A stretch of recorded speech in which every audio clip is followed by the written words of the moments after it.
Welcome to Firebreathing Kittens. This is a tabletop role-playing game podcast where every episode is a unique adventure, not just in the story that's told, but in the game system that's played. Today, we are playing a rather expansive system with its own unique setting called When Sky and Sea Were Not Named.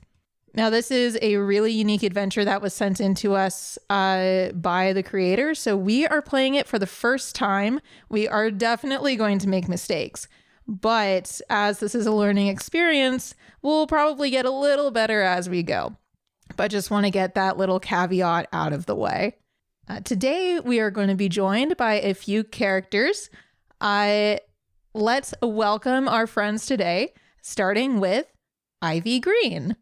Oh my God. Hi guys, it's been forever. And I'm so excited to be back. So can't wait. You mind describing what you look like, Ivy, what you're wearing today? Sure. I love talking about what I'm wearing. So I'm Ivy. I'm 3.5 feet tall, but really in personality, I'm even bigger. I am a fairy. And usually I'm wearing something extremely fashionable. Today it is a bubblegum pink ball gown. With lots of sparkles, of course. Very nice. And we are also joined by Colette de Winter. Oh, hello. Good to see you. So my description is I am a human woman, 5'8", very long brown hair with a blonde streak in it. Unlike what it is like Ivy, I am dressed very fashionably. However, I am dressed a little bit more practically because I got a feeling we're going to be doing some exploration today. So I am dressed in some very well constructed laminate armor. And so it's kind of like leather armor, but looks a lot better. And yeah, that's me, along with my weapons and very fashionable cloak. Very nice. Good fashion sixth sense there, Colette. And last but not least, we're joined by Qigiq. So I'm Qigiq, Qigiq Steel. Qigiq looks very fair of skin, lavender eyes, silver hair, but uniquely his ears, something has happened to him in his past, and his ears are mangled to the point of being unrecognizable. He's dressed very much like a woodman, but uniquely, when you try to look at him, it's like his whole clothing and stuff shifts with like you're looking through a prism and tries to blend in with the background. So that's, looking at him kind of makes your eyes almost slide off of him. Always has a bow. Very much a woodsman, being around the guild hall. He is always trying to hawk his ability to hire out as a guide for, safaris and exploration and things like that. Well, those skills have served you well so far, Qigiq, because you and your two friends are already on an adventure. So we're going to hop a little bit right into it. There is a person who works at the Nicomoy Museum of Natural History. His name is Dr. Harrison Jones, and he specifically sought out you, Qigiq, both as a fire-breathing kitten and as a woodsman / guide / hunter of sorts, as well as you, Ivy, and Colette, to do a very specific quest for him. Now, this is something quite out of the ordinary. Apparently, according to Dr. Jones, there is a floating jungle island that is passing off the coast of Nicomoy. And this is the first time this island has passed by in 1,000 years. It's incredibly inaccessible, but legends of it have passed down, have become almost like wives' tales and forgotten myths. But Dr. Jones, being an archaeologist and a former adventurer himself, while he is not quite in commission to be able to go and explore this island, he has tasked you three specifically to go and bring back specimens and artifacts and any tales that you can of what exactly inhabits this floating island. So he's gone and provided you all equipment that you need, including a, it's a little, there isn't as much money in like academics and whatnot. So he wasn't able to outfit you with like a really nice airship, but he was able to give you an automated hot air balloon. So you three are currently in this hot air balloon, and you are thousands of feet up into the air, cruising altitude 10,000 feet, Oh, so when you say floating island, you meant floating in the air off the coast. It's floating like in the air. Okay. I guess I should specify that because like islands, I guess technically could float. No, this is a like in the air floating island. Cool. And as you guys were leaving, you could see that the entire coast of Nikamoy and the surrounding land is like gathered right now to watch as this enormous island landmass is floating in the sky and seems to be hugging the coast a little bit. It doesn't seem to be falling or anything. It stays at a very consistent altitude, but this is a very rare event, hasn't come by in 1,000 years, and people are interested, but it seems like you three are the only ones currently who are trying to make your way to this island. Did Dr. Jones tell us, does the island have a name? The island does not have a formal name. Anything that they could find in the old records just refer to it as the Cloud Forest, basically. And you see now that that name is well earned. As you're getting a little closer, you can see the entire island is shrouded in mist. Even though there isn't a single cloud in the sky, it seems to be almost attracting moisture. And you can see that there are tall mountains and forests along those mountain sides. And the tallest mountain is at the very center of the island. And if you look really closely, you can see that there almost looks like there's something near the summit of that central mountain. So if you guys want to spend a little bit of time coming up with a game plan of how you're going to approach this, feel free. Or we can keep on going as your hot air balloon gets closer and closer to this floating island. So Ivy and Colette, I haven't necessarily been on mission with you before. I know I have help for traveling through the air. My trusty companion Fluff happens to, even though most chocobos are ground caught, this one has a little bit of ability. And I'm wondering if we're all going to have to use Fluff, or do you have some abilities to cross the span from the hot air balloon to the island yourself? Well, Ivy, your wings aren't just for show, are they? They're not for show. I'm not the most graceful flyer ever, but like Impossible. I can go, thank you. I can go like short distances. So if we could get like the airship like as close to the island as we can, that would be super helpful. But I definitely can't carry anybody. So that's, I'll try. I mean, as much as the airship is automated, hopefully we can land, but I'm not guaranteeing that's going to be easy. That's the fair. Island's moving, we're moving. I just see problems. I've picked up a few tricks. However, I don't have the trick of flight quite yet. So I think I think I'm going to have to take a ride on Fluff. We will do what we have to. I'm sure Fluff will be fine. So as you three draw nearer to the island, you start to feel there's a chill. You're already up in the air. It is chilly up here. The air is quite thin. But as you draw closer, it's almost like the mist from the island starts to enshroud you as well. And soon all you see is gray, the occasional tops of green trees. Would you like to take this opportunity to try and land? What are you guys going to do? Qigiq, right? Qigiq.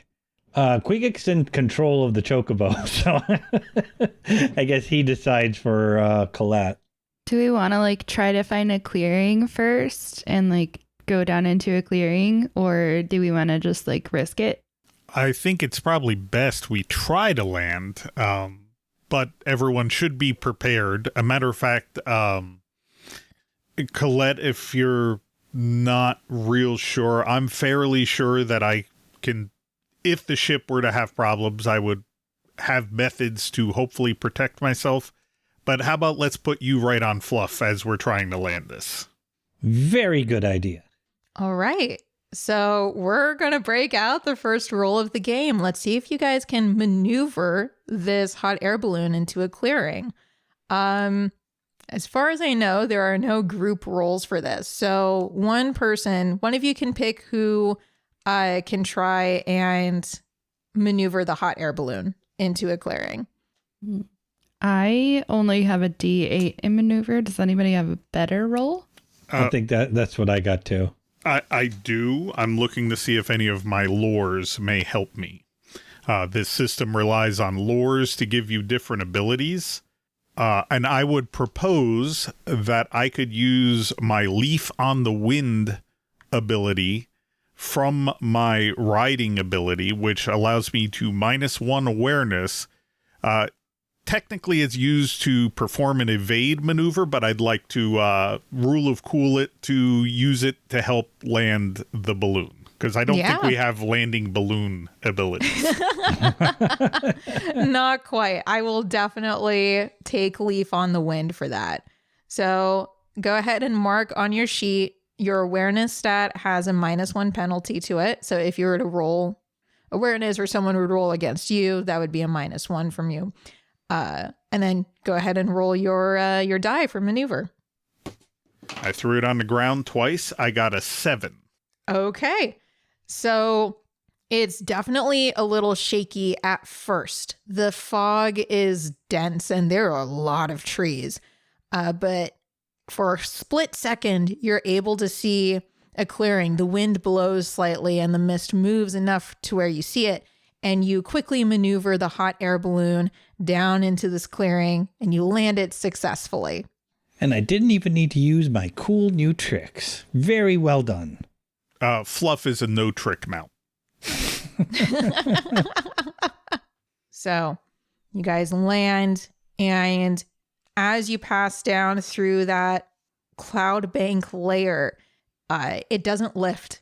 There, all around you is just fog, and it seems like you have landed exactly where the clouds sit in this island. But you can see in your immediate surroundings, just beyond the clearing, there are tall trees. Everything is slick with moisture, damp from the cloud cover. And what light is coming in from the sun on that otherwise clear day outside of the island, it's not darkened by the fog, but it's almost made silvery gray light shining everywhere. Even the sounds seem to be a bit different. They're not crisp. There's just the dull, almost faint sound of birds chirping and underbrush rustling. But you can see not way off in the distance, but a bit further off, that tallest peak of the mountain. And there seems to be a little bit of a cluster of mountain peaks in that direction as well. I would suppose that our best chance to surveil this island would probably be from those mountain peaks. Maybe, but like everything's covered in fog, so I don't know if that would make it more difficult to see everything. For clarification, that central mountain rises above the cloud bank. Got it. Okay, Yeah. Then that's probably a brilliant idea, and we should definitely do that. And we'll probably learn something about this structure as we're traveling through the mist. Do we hear any animal noises? You certainly do. There seem to be, there are definitely bird calls, although they're shriller and songs that you're not familiar with. And there is rustling in the underbrush, and there is also the slight sound of wind moving. Although, interestingly enough, you don't feel a breeze. DM, I have Colette has 3 breaths, and it gives her an extra awareness. Would that using that also like have let her control the fog or have any more clues about where the fog might be coming from, that kind of thing? Well, definitely in terms of the fog, this seems to be a weather pattern. Okay. You're high enough in the air to where this just kind of occurs, and there seems to be enough moisture in the area for this to happen. But with your heightened awareness, you do kind of sense that same, like you hear that wind moving, but you don't feel any wind. And you can see hovering at the edges of the clearing, there seems to be movement in the mist. It's very slight. You almost wouldn't be able to see it, except that your awareness is heightened. Colette will say, I think there's something over there. Don't pay too much attention. Somebody with an incredible amount of grace and stealth should go scout that. Me. I'm talking about me. Oh, okay.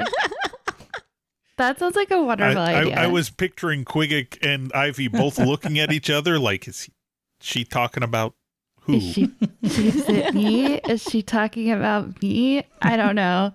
Yeah. I mean, out of any of us, like Colette is definitely like the most graceful. So you get it, babe. Thanks, hon. So Colette has the cloak lore, and she backs it up with a really fashionable cloak, a designer cloak. So, I mean, it does have an ability, but I guess based on how we're doing it, it's kind of like, so that just gives you a plus to stealth? Is that kind of how this system works a little bit? Because of that lore? What specifically is the ability? Do you mind reading it? Yeah, so it says, you've learned how to sneak up on other people. Perhaps you've dabbled in thievery or simply the art of human observation. For her, it's totally the second, definitely not the first. Whether you actually wear a cloak is up to you. She is absolutely wearing a cloak. And it does have an ability called sleight of hand, but that's not, that's exactly what it sounds like, not necessarily. And confidence. She obviously has some confidence. But those aren't directly related. I guess the one thing that is directly related is you've learned how to sneak up on other people. Right. So I would say this calls for a maneuver roll because that includes hiding and outflanking. So you can choose which of those actions, hiding or outflanking, you'd like to do. And then because of your cloak, I will give you an advantage die of let's call it a D6. So you would roll both your maneuver die and your advantage die and then add them together. 11. Very nice. Okay. So Colette just disappears into the fog. Ivy's like, oh my God, she's even better than I thought. I think this might not be smart because if something happens, we don't know where she is either. Yeah, but Colette's like so good at taking care of herself, so. You have a bit of a good sense for these things, Qigiq, because Colette, as you sneak around, you are able to outflank, or you said you're hiding, right? Yeah. Yeah, so you're able to hide in the mist and you get closer to whatever is making those movements. And as you get closer, there's almost an electric chill, like an electric shock that kind of like makes your hair stand on end. And you realize at the last minute that you are coming, like you have actually come face to face with a creature that you have never seen before. And so we're going to start combat. Okay. And when I say never seen before, I mean you literally can't see it. It's almost like the fog itself has taken on movement. It's like seeing a ghost or something. So you guys can roll for initiative. I need to look up how. I know I have an ability that keys if I get initiative. Are Qigiq and Ivy involved in the initiative if they're still on the boat? That's true. Okay, so it would initiative is on the bottom of the cheat sheet. You're rolling to beat their awareness. If you beat their awareness, you act before the foes Otherwise, you've basically failed. A struggle is you're going second. Okay. So as the only one currently aware of this creature, Colette, you are going to roll initiative. And if you are able to beat this creature's awareness, which I know, you will be able to strike first, or at least act first. You don't necessarily have to attack, but you'll be able to act first. It hasn't necessarily seen her you yet. awareness. So her awareness is 7. So how does that work again? Sorry. No worries. So you're trying to beat the creature's awareness. So you would need to... With your maneuver. Yeah, so you'd have to roll maneuver again. Oh, okay, yeah. So, or take initiative in battle. Okay, it says it right there. All right. 2. You are so lucky. So you are able to sense this presence, and you're just starting now to get a feel for how this thing moves.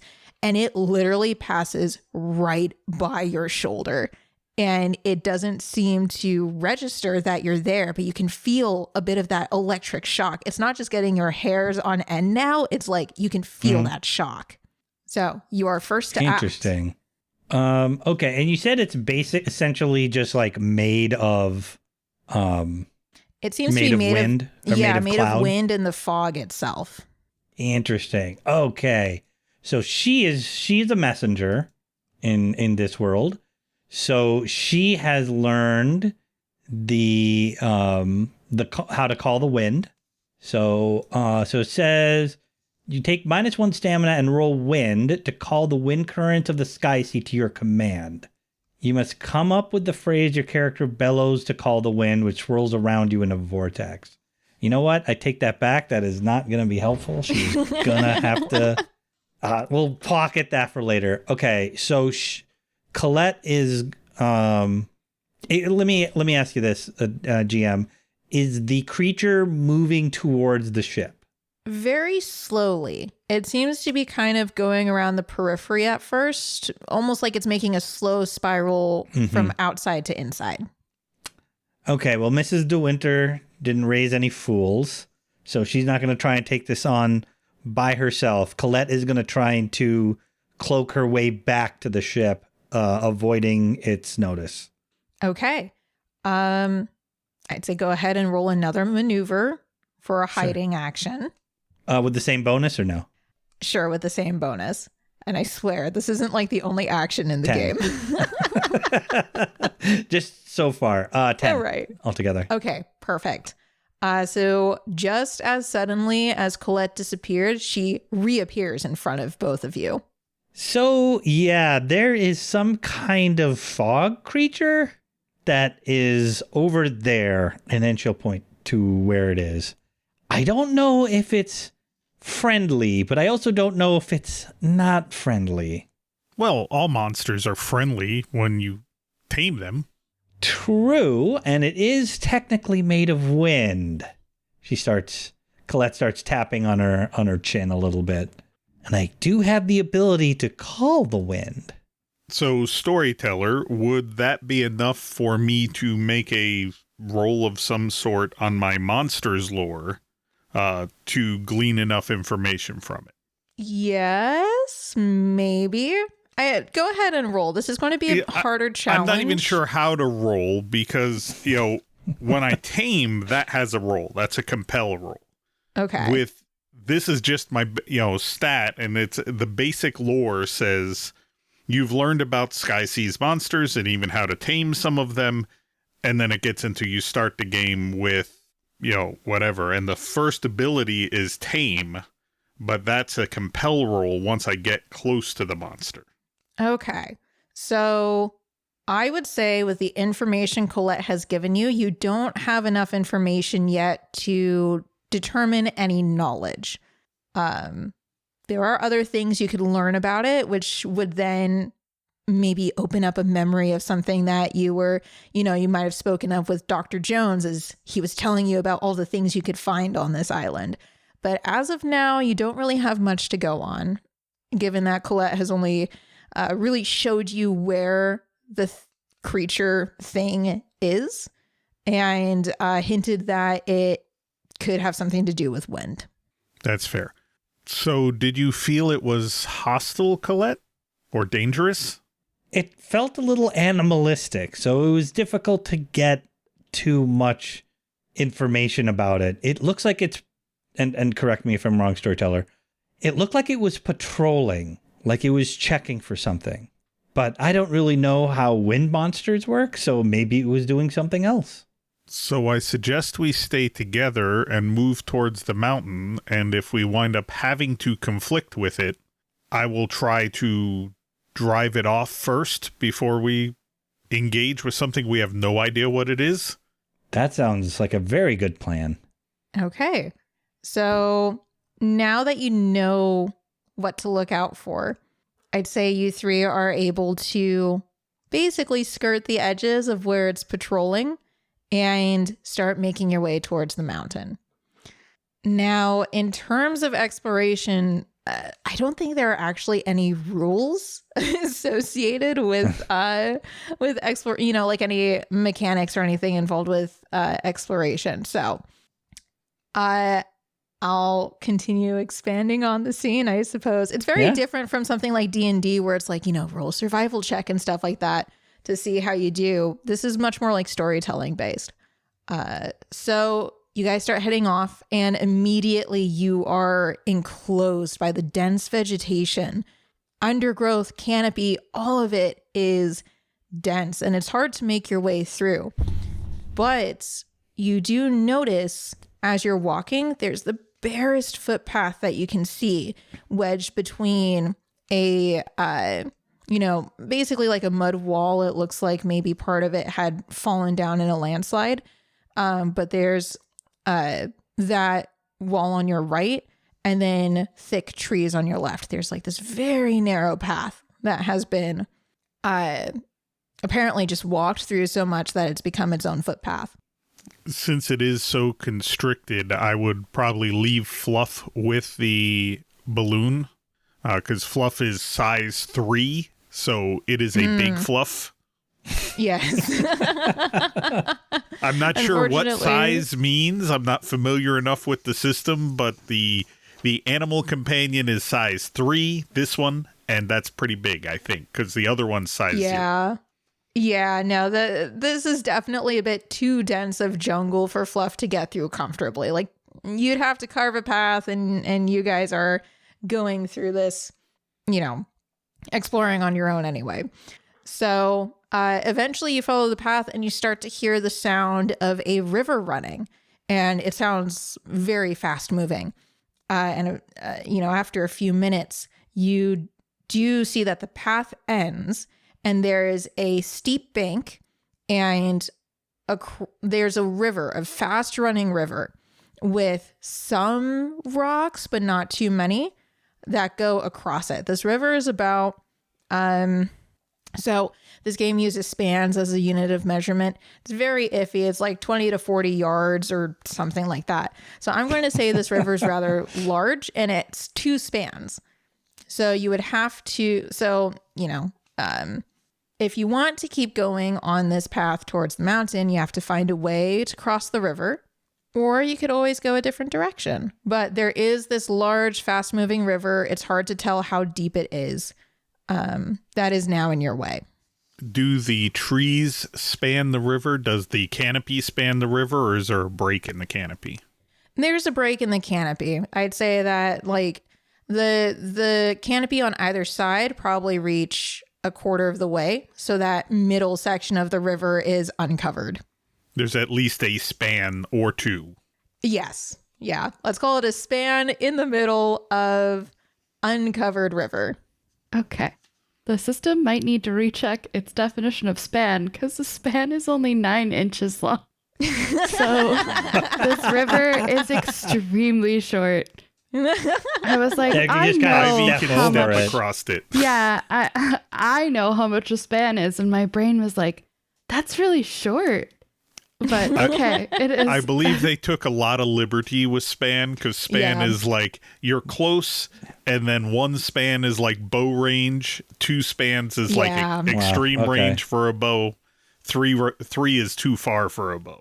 Yeah, exactly. It's a very wide river. Okay. But that does bring up a good point. Ivy, you said you maybe not graceful, but you can fly, right? Yeah, I can like fly some. Yeah, Do you, I can do you fly. have the ability to carry a rope across the river? Or is that too much weight for you? I will leave that up to the storyteller because Ivy being a fairy is outside of the game, outside of the system. So it is a part of her character, but not within when sea and sky were not named. So that is up to you. I mean, I think it's reasonable to have fairies be able to carry ropes. They might, it might be heavier for you, Ivy, but I think you could do it for sure.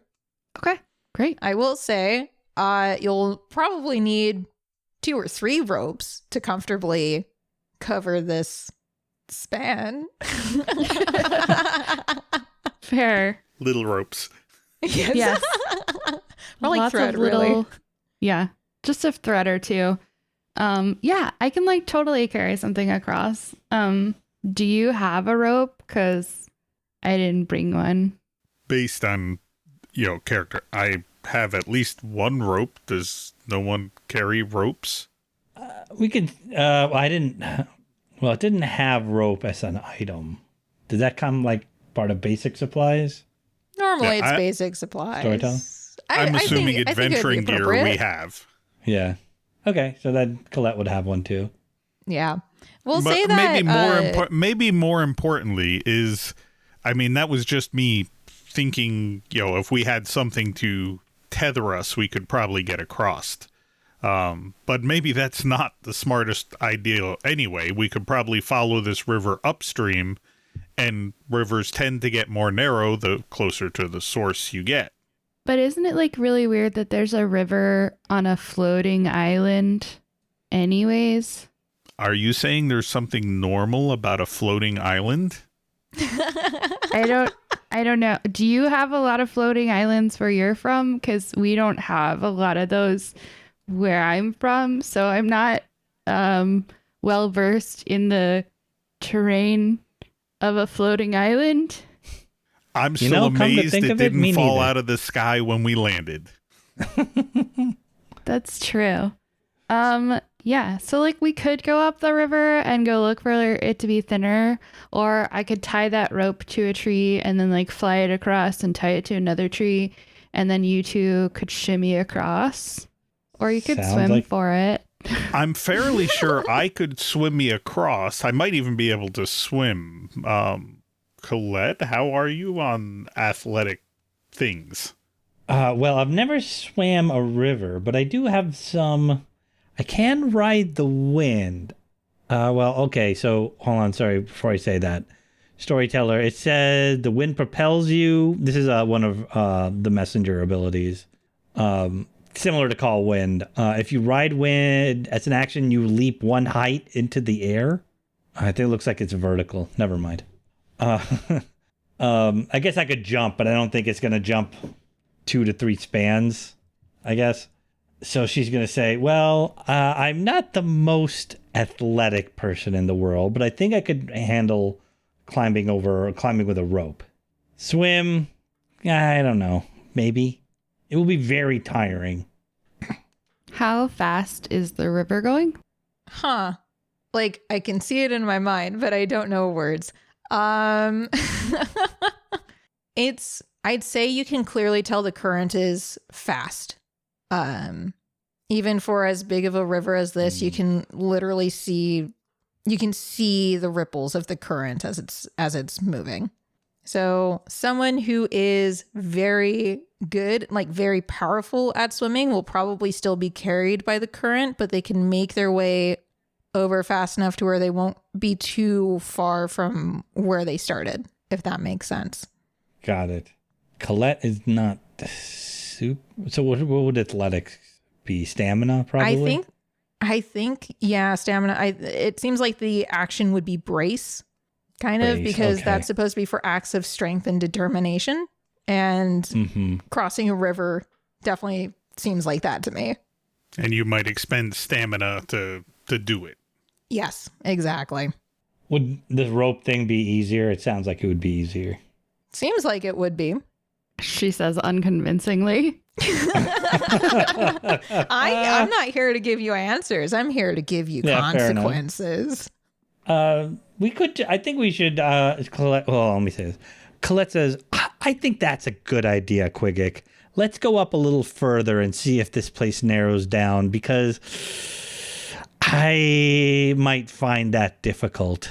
And there's nothing chasing us currently that we know of, so there's no rush. Yep, exactly. Very true. All right. So onward and upwards. Very good. You guys head upriver, and you can see it takes a little bit, like maybe 20 minutes of careful hiking. The bank is rather slippery after all. And eventually you do start to see it narrow. And after another half hour of walking, you do reach a place where it looks narrow enough to cross.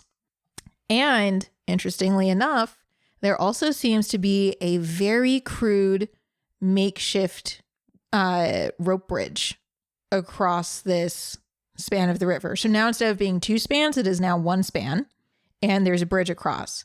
However, you do see 3 very, very odd looking creatures. They look bipedal, almost humanoid, but they're so bulky and misshapen, you can't quite tell what they're supposed to be. There's Qigiq, you would be able to see this a little easier given your given your experience with beasts and whatnot, but there seem to be almost gills on the side close to where this misshapen head is. They only look to be about maybe 4 feet tall, and they do have some fin-like appendages along their arms and legs, but they look almost bloated and like they're not actually used. And so, Qigiq, given that your ability or that your lore gives you some knowledge, seeing these creatures, you would be able to think back to very old story-like records that Dr. Jones shared with you. And these creatures were given a name of Kulu. That is Kulu. They were definitely considered monsters. They were attacked and did attack people in these stories, but there isn't a whole lot about them other than that. That appears to be a challenge for us. They probably aren't friendly from what Dr. Jones told me, but we could try the nice approach. I don't think we can sneak around them. They're on the bridge, right? Yes, they're on the bridge. Mm-hmm. Well, what are they doing exactly? Are they just standing around, or? Yeah, 2 of them seem to be conversing in a gargled language you can't quite really understand or pick apart. And then one of them just seems to be I think we lost her. Very bored, just like looking in the water. Oh, there she is. Sorry, you cut out for me anyway. Yeah, no worries. But we can try to come close and converse and see if they'll let us pass, but be prepared. They from the rumors, they're aggressive, so we could wind up in a fight very quickly. I could try and charm them and befriend them, and then maybe they'll just let us pass without us having to fight them. Well, depending on how smart they are, I might be able to in the same way. One of us might be able to convince them. Would you like to make the attempt? And that way, if they're aggressive, I have some martial abilities that might be able to keep them from hurting you. And Colette will say, and I can hide in the shadows, and in case something goes badly, I can do something unpleasant to them from the shadows. Yeah, we could do that. That sounds like a good plan. So, storyteller, Colette will do the same thing she did before, but instead of hiding, I think she will, she'll hide. Never mind. Okay. Go ahead. And I'm going to try to teach Ivy the word for peace in antediluvian. Okay. Yeah, I wish there was a roll for that. But Colette, go ahead and roll that maneuver plus your, advantage die from your cloak. A total of 8. Great. You disappear. Okay. I think that because there isn't anything to roll, in terms of teaching someone a word, you teach it as you know it. We'll put it that way. So you both know the word for peace in antediluvian as Qigiq understands it. And I understand that we're using 2 different skill bases. If I do it, it's tame, which is a completely different skill. I think she's going a more magical approach. Okay. So I'm just, a little bit of skinning. Hey, this is the word they might understand that might, and then I'm going to be ready to put an arrow in one of them. Okay. Great. So in that case, I think those would both be compel rolls then, right? So Ivy has a skill called Greater Charm, where I take -2 spirit to cast the charm spell on a group of characters directly. I don't need to use soul gaze or expend soul sight. They just all have to be able to see and hear me. Okay. So are you doing that first before Qigiq tries to do his tame? Or are you doing it simultaneously? I thought the option was Ivy would try to charm them first, and then if they resisted it, then Qigiq would save the day. Well, may tame them or shoot them in the eye. I'm not sure which, depending on the response. Perfect. Okay. How do you approach them? Oh, Ivy just walks out and waves. She's got a massive smile on her face. She's very cheerful. And once she has all of their attention, she says, "Hi, I'm Ivy." And then she casts the charm spell. Okay. Yeah, go ahead and make sure you take that -2 spirit, right? And then you don't have to roll anything, right? It doesn't say I have to roll anything. Wow, very nice. Okay. So you say hi in common. Yes. And you cast the charm spell, and they are immediately they're definitely on edge. They start to raise their arms almost aggressively as though they're going to go up against you. But as your charm spell lets loose, they pause and they seem to reconsider. And now they're looking at you with a little bit of dull curiosity, I guess is the best way to put it. You can tell they're not really the smartest creatures, but your spell has given them a little bit of oh, maybe we shouldn't just attack this thing in front of us. So you've definitely earned yourself a little bit of time. I'm teaching them. It's great. So they haven't moved off the bridge, but they are looking at you with some interest. Okay. She will use the word that Qigiq taught her and start walking towards them. Okay. In this case, I do want you to roll a persuasion, so compel persuading roll. And I will give you an extra D4 advantage die for your charm spell. Or no, D6. Sorry. I would also like to stay. Are they 1 span away from us or 2 spans? They're 1 span. They're within one span. Okay, so they're in good range if I have to. Yep. Okay. Exactly. We're good. 6 on the D6 and then a 9 on the D10s for a total of 15. Wow. Man, okay. So she's very charming. She has nothing else going for her. She's just very charming. Incredibly so. Your charisma just oozes out of you, Ivy. And as you approach, you say peace in antediluvian, which kind of sounds like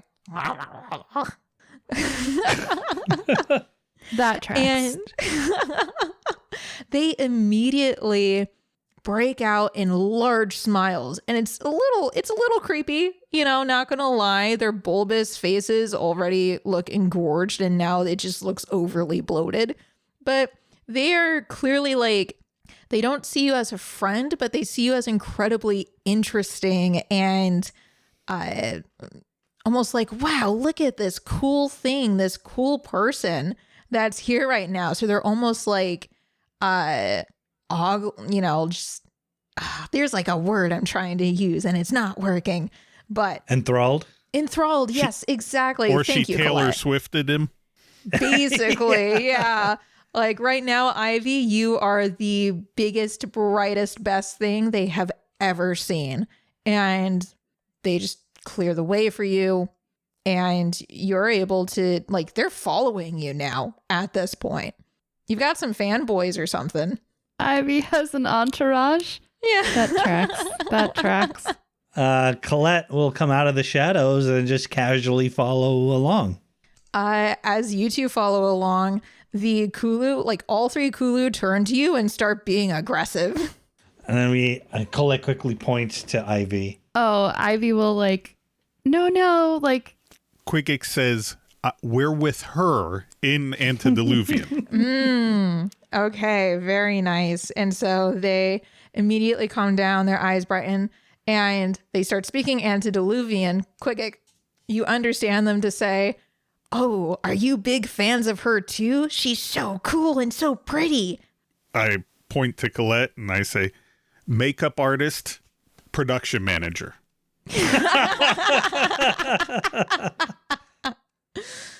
It's hard to approximate that in Antediluvian, but they're like, wow, you work with her. Wow, we're just such big fans. Considering Ivy's family and where she's come from, this is a weird turn of events for her. She is decidedly not the famous one in the family.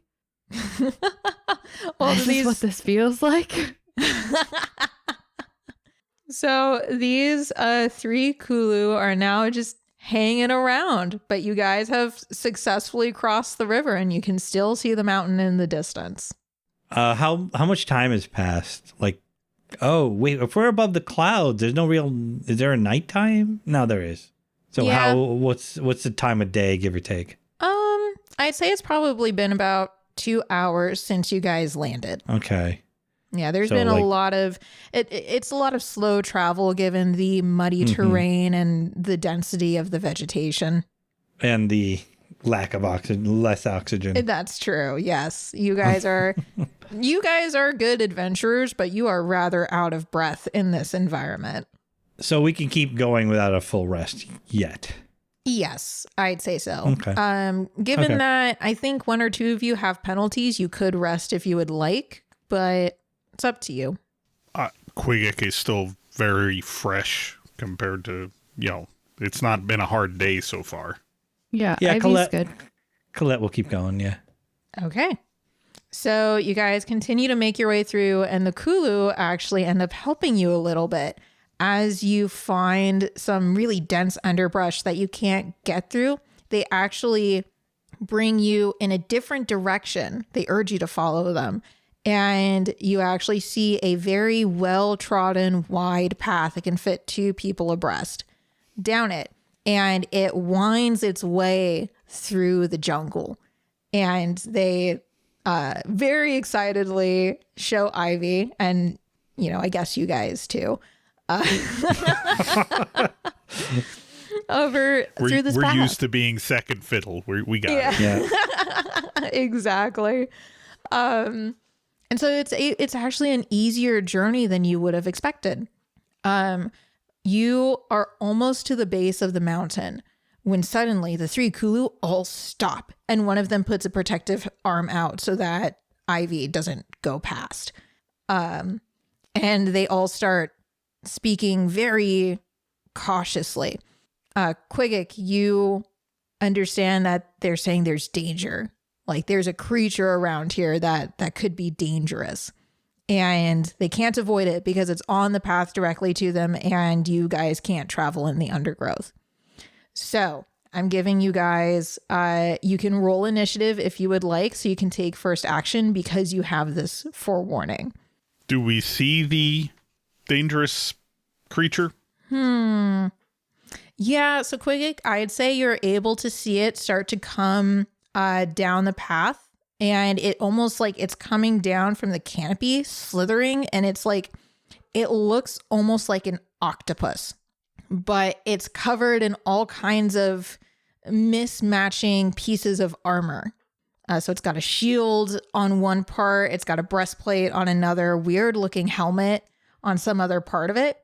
And it, again, much like all the other creatures you've seen so far, there is a weird, monstrous alienness to this creature.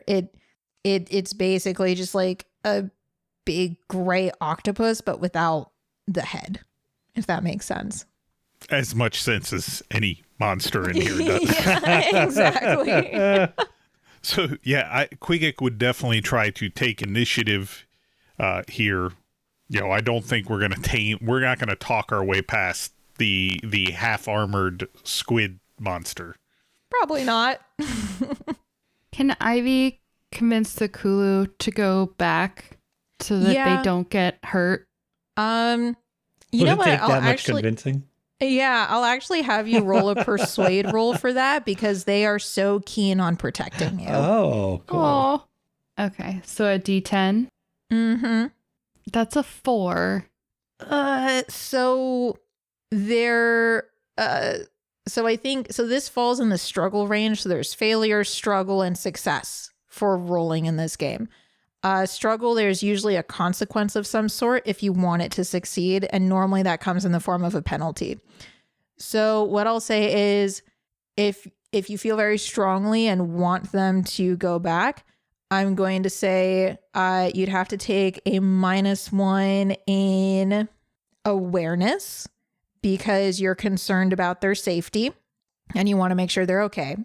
But you can also choose to leave that stat as is and they will remain with you. I will leave it as is because awareness is important. So, yeah. But she tries to convince them to go back. Yeah, they're just like, no, we know the threat here. We can't have you harmed. You're too cool. Oh, this is all going to go to Ivy's head. You're not just famous, you're TikTok famous. Right? Yes. She's a Kulu influencer at this point. Oh my God. Hashtag Kulu influencer. Here's the best bridge to occupy in Cloud Forest. Hey guys, it's me, Ivy. I just found this bridge. Today we're going to talk about Kulu fashion. Awesome. So I will actually let all three of you roll initiative since you all know that this is coming.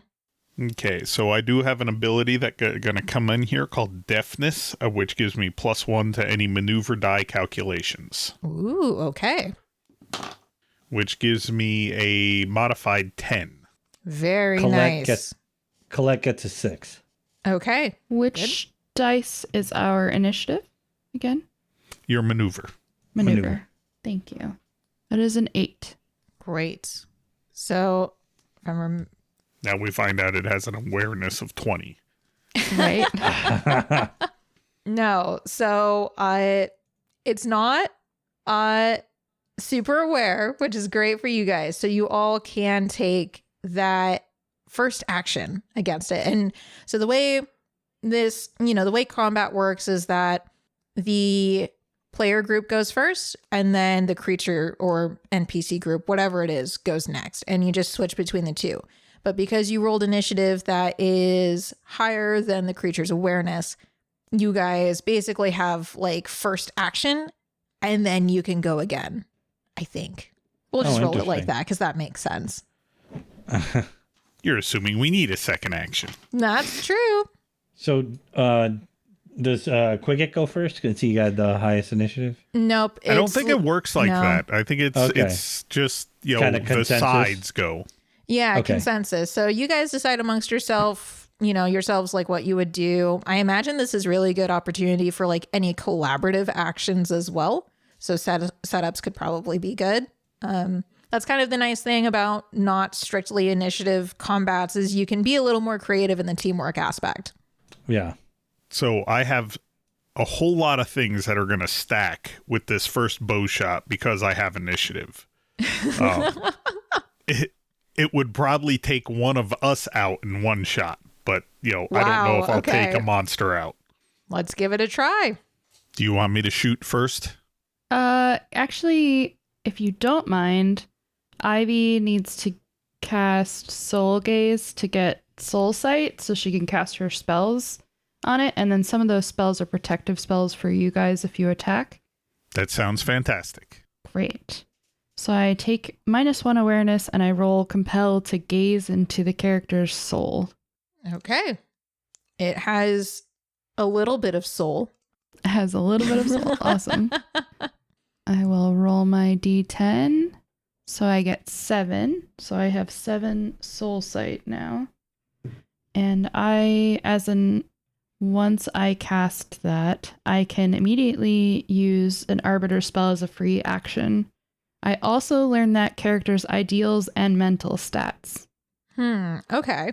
So the ideal for this creature, you look into its soul and you find out it is called an Elu. E-L-U, that's the name of its species. Its ideals are freedom and power. And its mental stats, so will is 1, spirit is 2. I think those are mental. I don't count them as mental. Will, intellect, awareness, and spirit. Okay, great.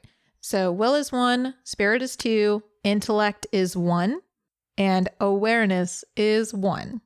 And I'll also say, given that you are basically engaging with this creature in this way, you sense that there's another one on the other side of the path that hasn't yet revealed itself. Great.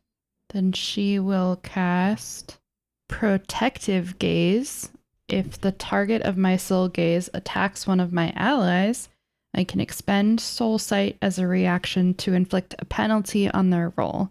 And I expend 2 Soul Sight per -1 penalty. Okay, very nice.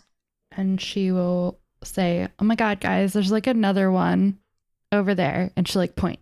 Yeah. She points like up into the canopy of one of the trees on the other side. So you've basically got one coming down from a tree on your left and then one that's still up in the tree on your right. But now that she's pointed it out, you guys can also see it. The Kulu also just start clapping. Ivy, they see you power up and they're like, yeah. They all hit their like button. They've definitely Kulu subscribed. number 2 like this. Yeah. I want them to come home with me now. I hope even if this charm ever eventually wears off, that they still love Ivy regardless, and that they're just now her friends. Well, we'll see what the adventure holds. I Great. think that's a possibility, though. Qigiq, do we want to have Qigiq go next or Colette? Well, I think depending on how badly I wound the first one, if I even hit it, then it might inform whatever you're going to do. So okay, let's see how I do.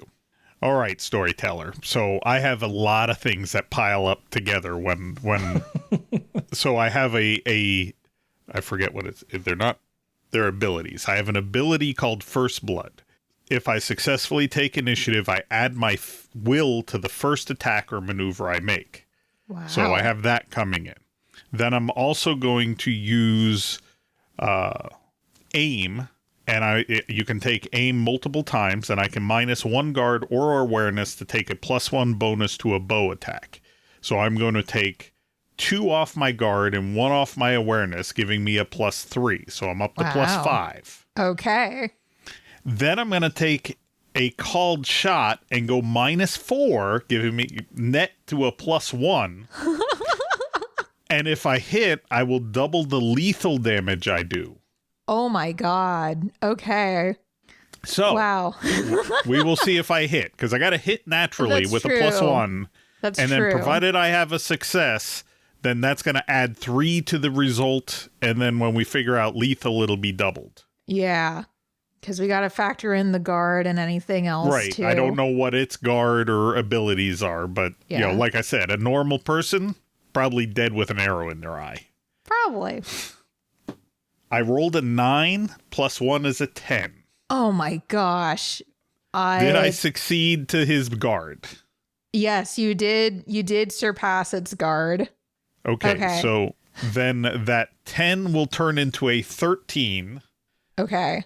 And then whatever I exceeded the guard by, double that remainder, and that's how much lethal damage he takes. Oh my gosh. Okay, so for everyone listening, lethal damage is basically the attack roll, which is 13, minus the guard, which I won't say, minus the armor of the creature, which I also won't say.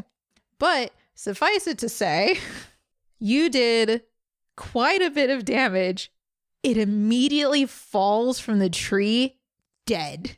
Just absolutely dead. You find that it's in perfect body soft death. spot. Yes, it's in body death. So That's again, true. for our viewers, there's multiple deaths. There's body death, and then its soul has to leave its body. But I leave that to the storyteller. Yeah. So it is. And I say, Colette, Yeah. the other one's yours. You have to follow that up. She's got some stings. that Perfect. That was impressive. Okay, so Colette is going to she's going to outflank her foe in an attempt to backstab. So outflank is a maneuver roll. It reduces her awareness by 1. So I'll just do the regular D8, I'm assuming. Okay, I'm not sure what I'm rolling against, but it's a 4. So you'd be rolling against intellect and awareness. And you do surpass that. Well, you do surpass that, yeah. No, I didn't. Well, maybe not. It says when you outflank a foe, you can take a -2 penalty to try to so she did try to backstab, so she actually got a 2. You still surpass. As Ivy knows, Sounds good to me. So like Colette gets a little unnerved, but Ivy, you know that the intellect and awareness of this Elu is 1. So I don't know. Maybe like Ivy goes and cheers her girlfriend on. It's like, go for it, trust me. She's like, you got this, Colette. Possibly a little horrified at the bazooka that Quick let go. So it gives her a +2 to her free attack roll. So I'm assuming that's just her regular attack. Yes, I'm not sure what free attack means in this context. So basically, you can only take 1 action per turn. This basically means you can do another action for free. Ah, okay, cool. So she is going to. So she got a 5 + 2 is 7 on the for her attack roll. Yep. Whew. Okay, so that does surpass the guard. Unfortunately, you do end up hitting the armor instead. You can see up in the trees as you outflank and run up and go and stab, I'm guessing. Mm-hmm. You actually hit a portion of the mismatched armor that's on the body of this odd octopus-like creature. So you're able to knock some of that off. So great. Yes, you're able to knock some of it off, which lowers the armor. But unfortunately, you were not able to deal any lethal damage. Dang. But does it reduce its guard? Is that how that works or no? Correct. You do guard damage. Every time you hit, you do 1 guard damage. You're right. Okay. 2 guard damage if your weapon's heavy. Okay, it says guard DR4. I forget what that means. That's your what's the DR from? Damage reduction? No, that's it's like the how strong the weapon is. Oh, okay. I guess it's not important. We keep going. Oh, and technically I would have hit with an 11. I forgot the -2 for bows in general. Okay. That still would have knocked it out. Still would have killed it. Yeah, exactly.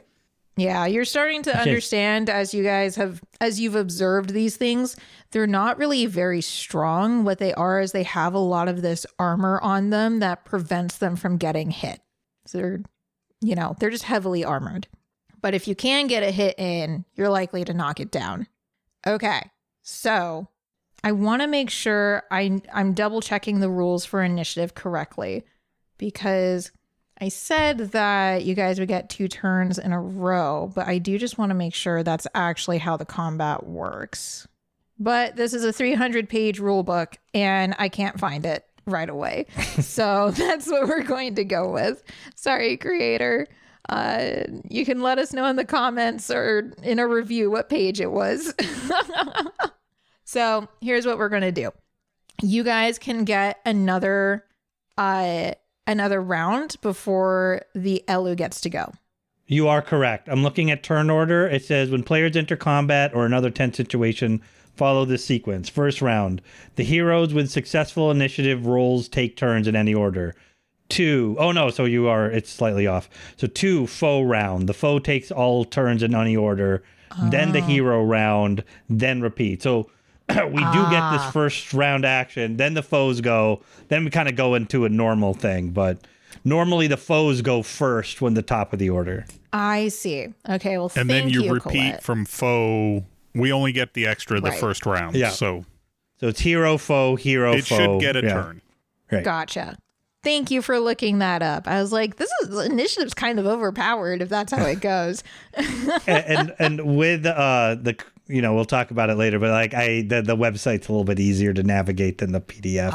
Gotcha. Okay, great. A lot easier. Yeah. Yes, there's a website, listeners. It is apparently much more navigable than the PDF rules, so go check it out.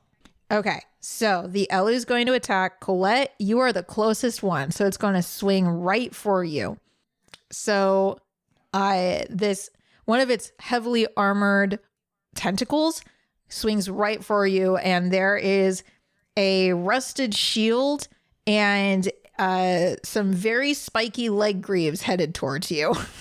Oh, so it's kind of taking stuff and attaching it to itself. It's attached it to itself. Exactly. Interesting. Yeah. Okay. I will use the protective gaze and expend 2 soul sight to inflict a -1 penalty on its roll. Very nice. There's a burst of magic from Ivy, and you can see the tentacle kind of like twists a little bit in an abnormal way, Colette, but it's still coming towards you. Let's see if it hits. That's either good or bad. The trajectory is way off, and it totally swings like 5-6 inches over your head. You didn't even have to duck. It just totally misses. And you can see that the tentacle kind of like crashes into another branch, and now it's having a hard time getting it out, basically. Colette, being the closest one to this, you're starting to see that this creature doesn't actually really know what it's doing. It's just kind of like adding stuff to its body and then just like flailing around. It doesn't actually know how to use any of the equipment in an intelligent way. So now it's back to your guys' turn, since Qigiq went and offed the first one. Okay, so I missed something. If it's unaware, I could have assassinated it. But I think it's aware. I think it's aware of Colette now. I'm gonna go. Absolutely, make that assumption. Okay, so actually, do one of you guys want to go? No, I think you deserve the chance to. Yeah, you should strike back. Strike back. She's just gonna do she's gonna do something fun. She's gonna call the wind. So if we're calling the wind. So this is part of her being a messenger. So she loses a stamina. So I gain wind. So for listeners, this is part of Colette's calling / class for the messenger.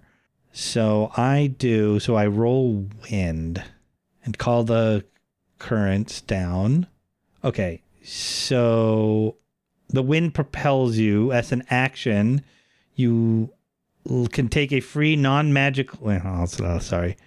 Wind propels you. As an action, you take out leap 1 height into the air. If you ride wind up to high ground, you can take a free non-magical action after you land. If the higher ground is higher than 1 height, this is not what I wanted. Okay, or you can ride wind to leap high above the enemy and then make a free jump attack. Oh, I'd like to do the rule of cool and do that. Yes, because that seems absolutely. pretty fun. So there's actually a mechanic called jump attack. So you might want to read through that first. I'm trying to find it right now. But it's kind of like a high risk, high reward action that you can do. Yeah. Okay, here it is. When you jump attack a foe from high, you make a melee attack with maneuver advantage against a foe below you. However, take a -1 penalty for each height you leap from. So that's at 1 height.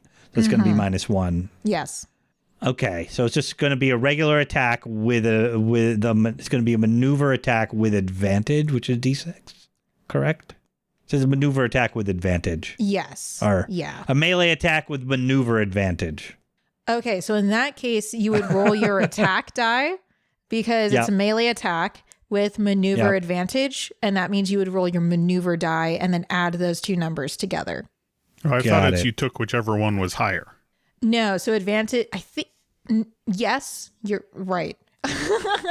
It's the other one where it gives you like a D6. So that's like when you're just 5e. straight adding. Yes. Yes, advantage rules are different than in a lot of... You don't roll the same die twice. Instead, your advantage die depends on the ability of effect. And you still use the higher result. You just don't necessarily roll the same die twice. In this case, I do. Correct. You might have a D6 as your advantage. Right. Okay, so because we're halfway through our power arc, our dice are all pretty high. Oh, I see. So when I was giving you the advantages before, you actually shouldn't have been adding that, but that's okay. You still pass the threshold for all of those rolls. Okay, see, first time playing, we're learning. So with the advantage, her attack is 6. -1 is 5. Okay. Sorry, need to maneuver back. Ooh, I hate to break it to you, Colette, but that doesn't quite make it. Okay, so this is on a block or hit versus on a miss. Is it a block or a miss? You said it was a 5. Yeah. That's a miss. Okay, that's a miss. Plop. Yeah, so you're going to end up taking falling damage. So surface is soft or hard? Soft. It's definitely a muddier surface. Okay, this is very atypical for Colette. This is not very... So rule maneuver. The lethal damage ignores armor, but it can be reduced or even negated as a free action. Roll maneuver to land safely, so she will do that. She'll get an 8. Okay, so you land safely at the very least. And it says subtract your result from the fall's lethal damage. So it's going to be 8 minus, I don't know how much. Is it how much falling damage you actually take? Oh, 2 lethal. Okay, so it's a 6 total. Yeah, you still succeed. Okay. So she misses, but she lands rather cat-like on her feet. Perfect. I mean, like, unfortunately. But you guys are definitely seeing as much as Qigiq was able to hit it the first time really well, that does seem to have been a pretty lucky shot. So I would disagree.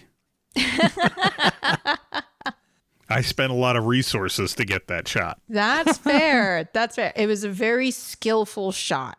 Ivy still cheers. Aw. She nailed Colette nailed the landing. So I think Ivy and Qigiq, you still have actions you can do. Unless casting your protective spell was an action? No. Never mind. No, because that was my action the first time. Yeah. Yes. Qigiq, do you want to go? Because I can. I'm going pretty simple this time. Just because I'm not sure I should spend as much, because I'm not even sure how you recover awareness and guard.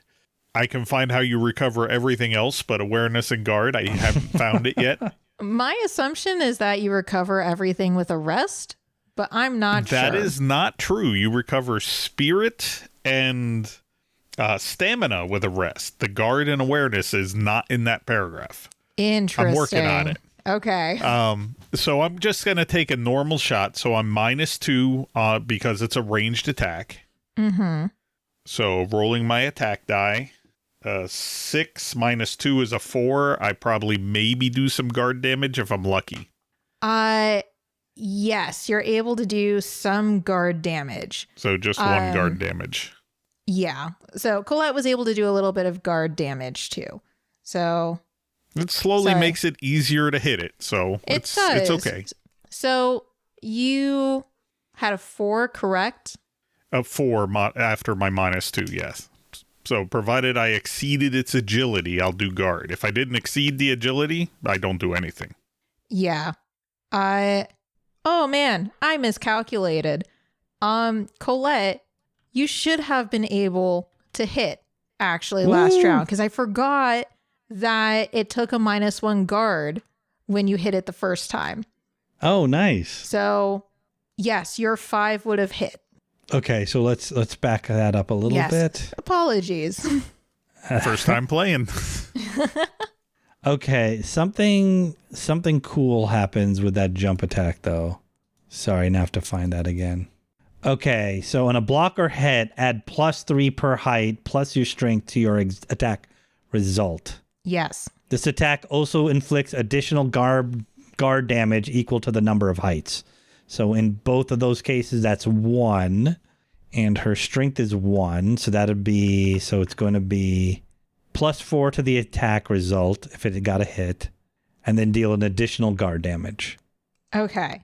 So again, the armor does get in the way, but you've knocked off the rest of it. So it has no more armor. And the -1 guard goes into effect not during your turn, but during whoever else would like to go. Mm-hmm. So it is much more vulnerable now thanks to Colette's efforts. And he still gets to land lightly. I think we interrupted Qigiq's turn. Yeah, right? True. Okay. Well, I did more guard damage. I'm pretty sure I'm still below. I'm over the agility, but below the guard. So I'm just doing guard damage. No, you're actually above the guard now, given how much guard damage Colette has done. Oh, Colette was also able to knock off some of the armor. So yeah. Exactly. So you aim for the soft, tender spots that Colette has now knocked off the armor, and the animal, it still has its tentacle tangled up in the branches. So you see this really nice spot on its underbelly. You shoot and hit it exactly where you want it, and it writhes and then falls limp and falls out of the tree. Yes, I am. I should be. Okay. and yes, you did. Mm-hmm. Yes. Perfect. So with the successful death of these creatures, you guys are safely out of danger, and this is a great time to go to break. Joining us today was Qigiq. Hello. Colette. Graceful as always. And Ivy. Having a great time, guys. Awesome. And if you guys would kindly leave a review on iTunes, we are always so happy to read those out, even if it's a bad review, because we can always learn new things. So go ahead and leave that review, and we will come right back. Today's mid-episode shout-out is, quote, "Thanks to my 4th period lit professor, Mei Ling. You expanded my horizons. Your impact is everlasting." End quote. You can arrange for us to read your shout-out at firebreathingkittenspodcast.com. Did you know? We have paperback, ebook, hardcover, and audiobook adaptations of our adventures on Amazon and Audible. Is there an episode of Fire Breathing Kittens that would make someone you know smile? Telling them about it would help us grow. Thank you. Welcome back to Fire Breathing Kittens. We just finished off with a grand victory against 2 Elus in the Cloud Forest Island. Our 3 intrepid fire-breathing kittens, Qigiq, Ivy, and Colette, are slowly making their way towards the central mountain of this floating island in the sky, where they could see from the top of their hot air balloon on their way over to the island that there seems to be something there. City, a monument perhaps. So they've made their way and they've made a couple of friends. 3 Kulu in particular, bloated fish-like people, are enthralled with Ivy and now her biggest fans. And after the defeat of the Elu, what would you guys like to do now? Keep trekking. Yeah, the path is open ahead of us. Mm-hmm. I check everyone, make sure no one got injured, and make sure everyone's in good shape. The Kulu are fine. Yes, they are. Offer That's them a what's selfie important. moment with their idol. Awesome. So, as you guys pass by the Elu in the path, you notice that their bodies are quickly desiccating, and the armor and weaponry that they had stuck on their bodies is basically coming loose now. And they look to be of particularly unique make, not really of stylistic designs that you've seen before, even historically. So there is some interest in picking that up for Dr. Jones if you would like. Oh, But- yes. Now, was he interested in biological samples too? Pretty much anything, mostly artifacts though. So I guess Colette will go ahead. I guess we'll select the most unique or the most eye-catching. We can't carry hundreds of pounds of armor, but we can carry a bit. True. So some of the more unique ones would be, I'd say the breastplate armor that you would find on there would be interesting for the designs and patterns engraved in them. They do seem to be made of metal, but also some, almost like it was mixed with some mineral material as well. And that goes for pretty much all of the armor and weapons that you see, like metal mixed with mineral, which is not really something you guys have seen before. Most of the time, your armor and stuff is leather or just metal. So the breastplate is particularly decorative. There's also a very interesting helmet with, it's almost like there are covers that extend horizontally out where one's ears would be. They look almost like ear flaps or ear covers that extend from these helmets. And the tops of the helmets kind of go up in a point and then swoop backwards. So different design there as well. And then there's also different kinds of weaponry. They all tend to be very square though, like almost like a cleaver shape, like for swords, arrowheads, all of that. Although you do find a couple of traditional like pointy ended weapons. So it's up to you if you would like to take as many or as little of these as you'd like. How much can we take? I'm going to say you guys have like a backpack apiece. It was a So very you- strange system for that too. It was like Yeah. your we're back not can going to. hold this, and it was very odd during I know, we're character not- we're- generation. And very specific. Yeah. Yeah, that's deep rules right now. That's not first time playing considerations right now. So I'd say you guys have reasonably sized adventuring backpacks that you can fill with whatever you would like, artifacts, biological samples, whatever.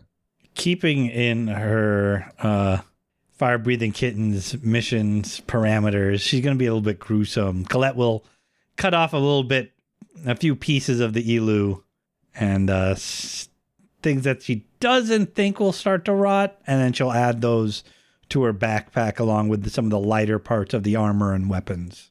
Okay.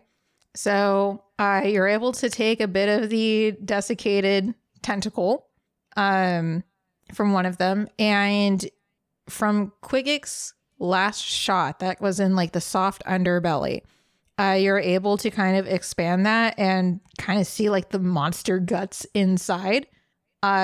So you can go and take those if you. I'll give you the option to take those because it's a little gross, but you can if you'd like. Absolutely. Perfect. If there's something I know a professor will like, is this jar of snot.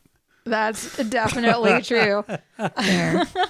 Ivy is picking flowers, even ones that are probably very common flowers. She doesn't have any concept of what might be unique, so she's grabbing everything that looks pretty to her. Very fair.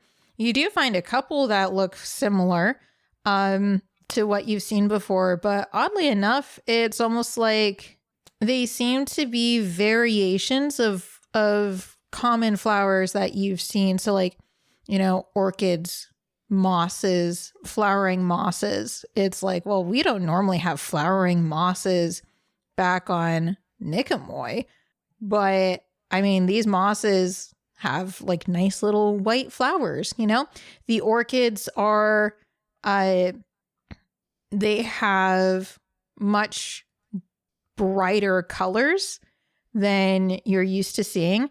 And they also have sturdier stems and vines than they do back in Nicomoy, interestingly enough. So there's definitely a lot of variety that you're seeing here. It's like common enough to recognize what it could be, but still it's like divergent evolution almost. Interesting. Awesome. And just validating that we would, our guard and our awareness is easily recovered. Yeah, if you can forego an action in combat to have those recovered, I'd say taking this time to go through, it's a moment of calm.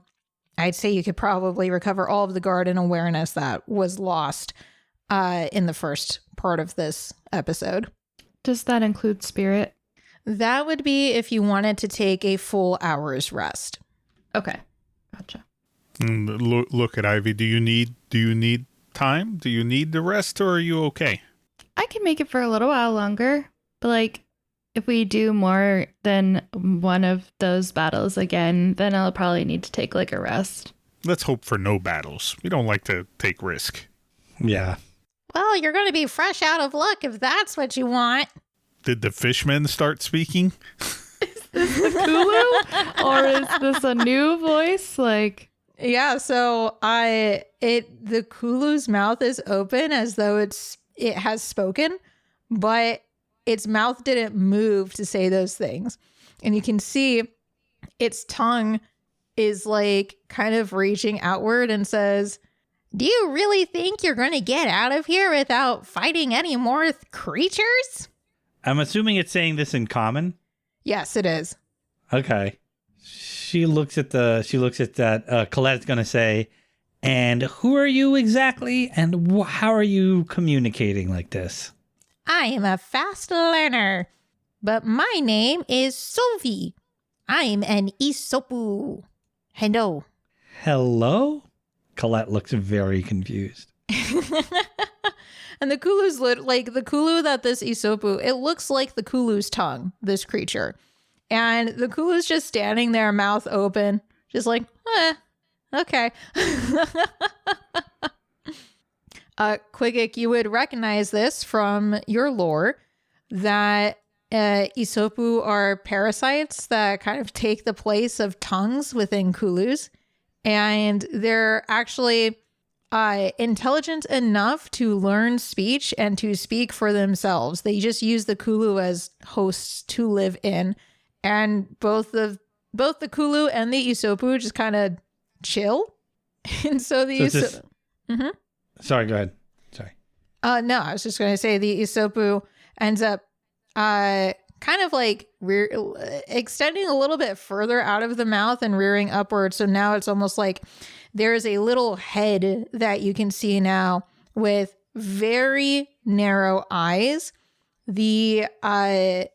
and like the narrowest mouth. It's almost like a cartoon. And it says, "If you're going up the mountain, you're going to be finding quite the welcome for you. I highly recommend against going." Don't you live inside the Kulu's mouth? "Yes. What does that have to do with anything?" I'm wondering how often your host and you have traveled up the mountain, or are you just trying to psych us out? Well, seeing as how I have lived here, within a Kulu's mouth granted, but I have lived here my entire life, and you three have only just arrived, I'd like to think I know a little bit more about this place than you do. You might know about this place, but you don't know about the fire-breathing kittens, do you? Of course I know about the fire-breathing kittens. Who doesn't? I feel are like you quite asked famous. for that answer. Yeah. Colette looks very impressed that their reputation precedes them even on this floating jungle island. That hasn't been seen for 1,000 years. For 1,000 years, yeah. Obviously, the fire-breathing kittens are the most lethal of breathing monsters. Ivy And looks so- very confused. No, we are a guild of adventurers. That's what I said. The fiercest of guild-breathing monsters. Hold on. Qigiq goes up next to Colette and like turns Colette around and says, Colette, when something says you're the most fierce thing they ever heard of, you agree. You don't correct them. That's a good point, Qigiq, she says. You always agree with the, oh my God, you're so powerful. Good. Leave it at that. Well, what exactly is up on that mountain that's so hard to deal with? Colette will ask the Kulu, or the thing in the Kulu. Yeah, the Isopu named Sovu. Isopu, okay. Did I say Sovu or Sovi? I can't remember. You said Sovi. It was Sovi. That's right. Darn my improv. I was trying to determine if that was an NPC I had to track. Yes, it is. Sovi says, there is quite the fearsome tribe up there. They hardly ever come down into the forests dense with mist, but when they do, they bring nothing but destruction and death. Those things that the Ilu carry on their bodies are remnants of the ones who died here, but only at great cost to the rest of us. Are we thinking second job? Colette's looking a little bit greedy. She's saying that to the rest of the, to Ivy and Qigiq. I mean, we could. I don't know what a mouthworm has to pay us with. Well, what about the rest of these fine people that are living on Cloud Forest Island? I look at the Ulu and go, really? The one with the Isopu speaking out of it just goes, And that translates to... I don't know. What do you want me to say, Proper bro? to talk with your mouth full. My tongue is currently in service. I can only shrug. Perhaps, maybe then, in that case, maybe we are better off just looking for valuables on this island. But there's also this hasn't been too trying, and we can probably get a much better, more more contemporary sample for the doctor who is paying us. Yes, we could get a bonus. I say we go and check things out. If things are too bad, we get the heck out of here. Yeah. I mean, they haven't seen anybody in 1,000 years, so they might be really excited for company. So we should at least go say hi. That's I agree. very We're visitors. It would only be proper, especially as a visiting entertainment mogul as yourself, Ivy. She nods, but looks like a little afraid because she has no entertainment skills. Now, doesn't she have, she says, maybe I can teach you how to dance on our way there, Colette says. Ivy nods, but she is already afraid. Don't worry, my darling, I'll protect you, Colette says. You'll protect her from dancing? No, she says, I'll protect you from any problems on any sort any more weird things on this island. Aw. Then let's go. Onward and upward. What could possibly go wrong? Absolutely nothing. So Sovi, the Usopu, says, well, it's your funeral. We're getting out of here. Let's go. But the Kulu that it's taking residence in doesn't move. And they start having an argument in antediluvian, and Qigiq, you can hear that like Sovi really wants to leave, but the Kulu's like, no, I'm staying with Ivy. She's too cool, man. I'm dedicated.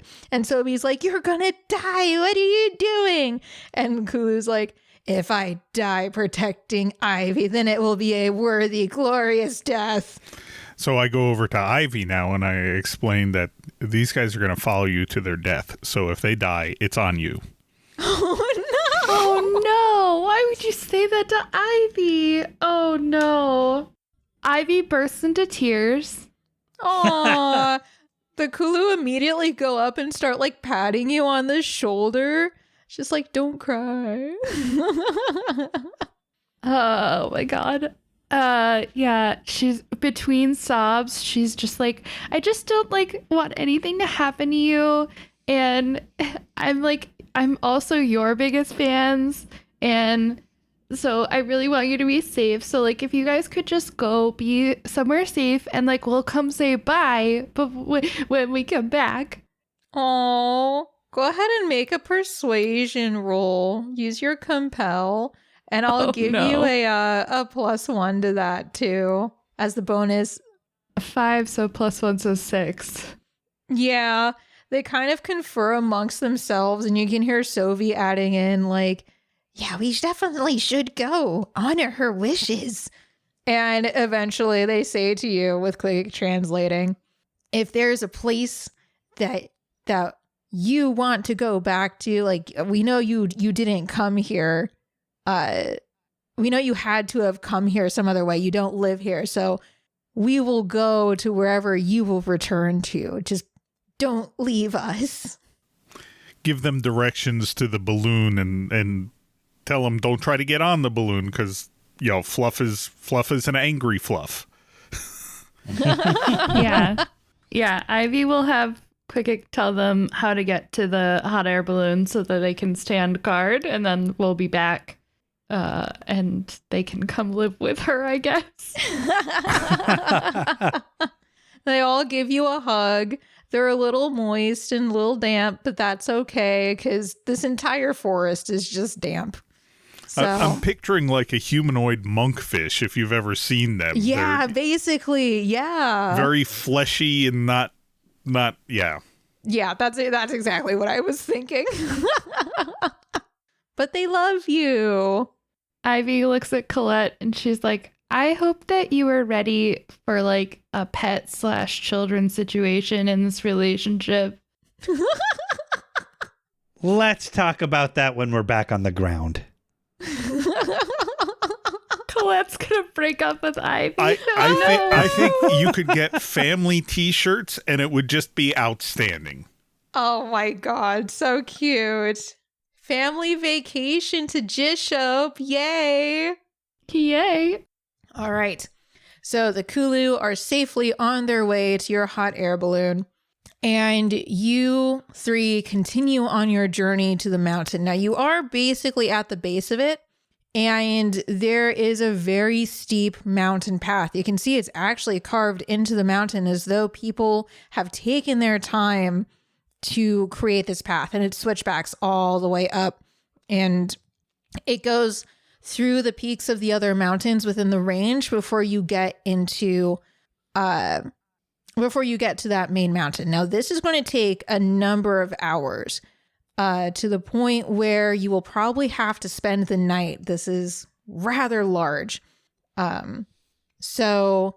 As the sun starts to go down, but you can't quite see it yet, you're almost beyond the cloud point, but it does start to get darker.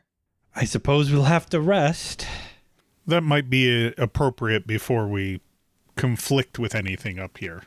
Let's see let's see if we can find someplace safe. I do have something called the Grace of the Oriole, which allows me to basically enchant an item, usually a weapon, with magical sunlight. That's pretty cool. Oh, but this says you can freely cast light magic spells without focus advantage until the sun rises and sets. What does that mean? I think only at night. No, only when Until between the sunrise and sunset. sets. So you can't cast light at night. That doesn't. No, I doesn't- think it's active until the sun rises or the sun sets, whichever comes first. So 12 hours. Give or take, yeah. Okay. That would make more sense. Yes. So I have to It's not roll worded compel super well. to enchant it. I don't know what to enchant. Do you have something that you want me to like cast light on? I don't have any. I don't think Colette has anything. Do you have anything, Ivy? We took some of the armor, right? Yes. She points at like one of the shields or something that they took, and she's like, I can make that glow. Perfect. Did you roll compel already? I have not. 1 second. Roll. That is a 8. So it succeeds. Absolutely.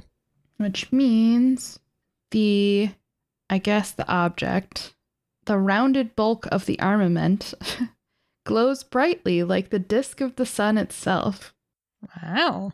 Very nice. So you have a lot of light as the light is fading, from the sun. I can change its color, direction, and intensity as I like. Neat. Yeah, It's got a dimmer switch. it does. And a mood lighting setting. Right? Everyone else has character names. It's hard. Yeah, storyteller. I think I figured out how, without a survival skill, how it works. And when I read Rest, it talked about a ability called Haven. And when I looked at Haven gives you advantage on a hide result to find a place to rest. So you do a hide roll, but you don't have advantage unless you have Haven. Interesting. Okay. It's a really backwards way to find a rule, but I think I found it. Okay. Yeah, we'll roll for a hide then if someone would like to do that. I know, Colette, you have that bonus. If you don't mind if I change it to +1 instead of an extra D6, because I Sure. think that's how bonuses are supposed to be. Now that I understand think so, too. advantage. Yeah. Yeah, go ahead and roll hide +1. 2, Ooh. including the 1. So, yeah, she rolled a 1. Yeah. So unfortunately, you're not able to really find a good spot. I'll allow Qigiq and Ivy to do some searching if they'd like. Ivy does have some light after all. I have a decent maneuver die. It's actually a very good maneuver die, but how I rolled a 3 with no bonuses. Ooh, yeah, not quite. No. It's not our island. It's still a failure. It's really hard to get the lay of the land here, and especially now that you're going up the mountain. It still has vegetation, but it's starting to get real sparse. I rolled a 6. Okay. So that's in the struggle domain. So you can choose to have, let's say, -1 stamina, given that it's taken you guys a while to find this, you to find a safe place. That sounds good. Perfect. So using your shield beacon of light, you are able to find a place that it's a small cave, but it's nestled in and it's behind some vegetation. So you have some good cover from the outside and it is a nice dry place to sleep. It's closed off, so there isn't any opening in the back where you have to worry about things coming at you from that direction. So you have found a good place to rest. So I think the way rest mechanics work is that you get to recover your stamina and spirit if those have any penalties to it. That is correct. You recover your complete stamina and spirit through a 1-hour rest, undisturbed. And so Colette is going to do an ability called Rhythm of Rest. So as a rest activity, roll maneuver to perform a meditative dance. I don't know if I'm saying that word right. So I'd like to roll that. Go for it.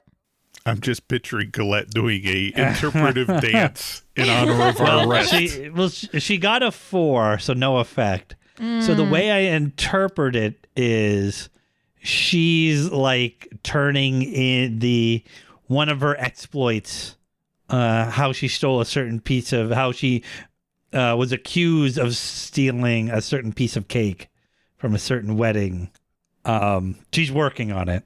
So she's kind of doing it for Qigiq and Ivy as like a rough draft, seeing what they think of her interpretive dance of her about herself. Ivy still cheers, even though it doesn't work. It could have been worse. It could have been worse. That's true. Yeah. Still just giving off I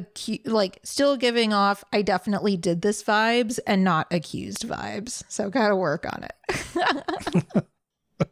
And the other mechanic in rest is if any of us had taken lethal damage, you can recover life by reducing your max stamina, but none of us got hurt, so. Right. Sorry, I interrupted you. Oh, no, it's all good. So, you guys are all able to rest. Morning arrives and it's back to hitting the trail. After about another hour of walking, you finally break the cloud cover and you realize that you are on the slopes of that tallest mountain. And lying out before you is just a sea of mist, but you can see almost like broken masts of shipwrecked ships, just different trees that occasionally poke out of the cloud cover. And you can see now some birds actually flying overhead, wheeling and turning in the air. And it's incredibly quiet up here. It's very cold and the air is sparse. It's almost like you can't take a deep breath. The air is so thin up here. So for this, I actually want to have you guys roll a brace check, just as like an environmental challenge check. 4 for Colette. 3 for Ivy.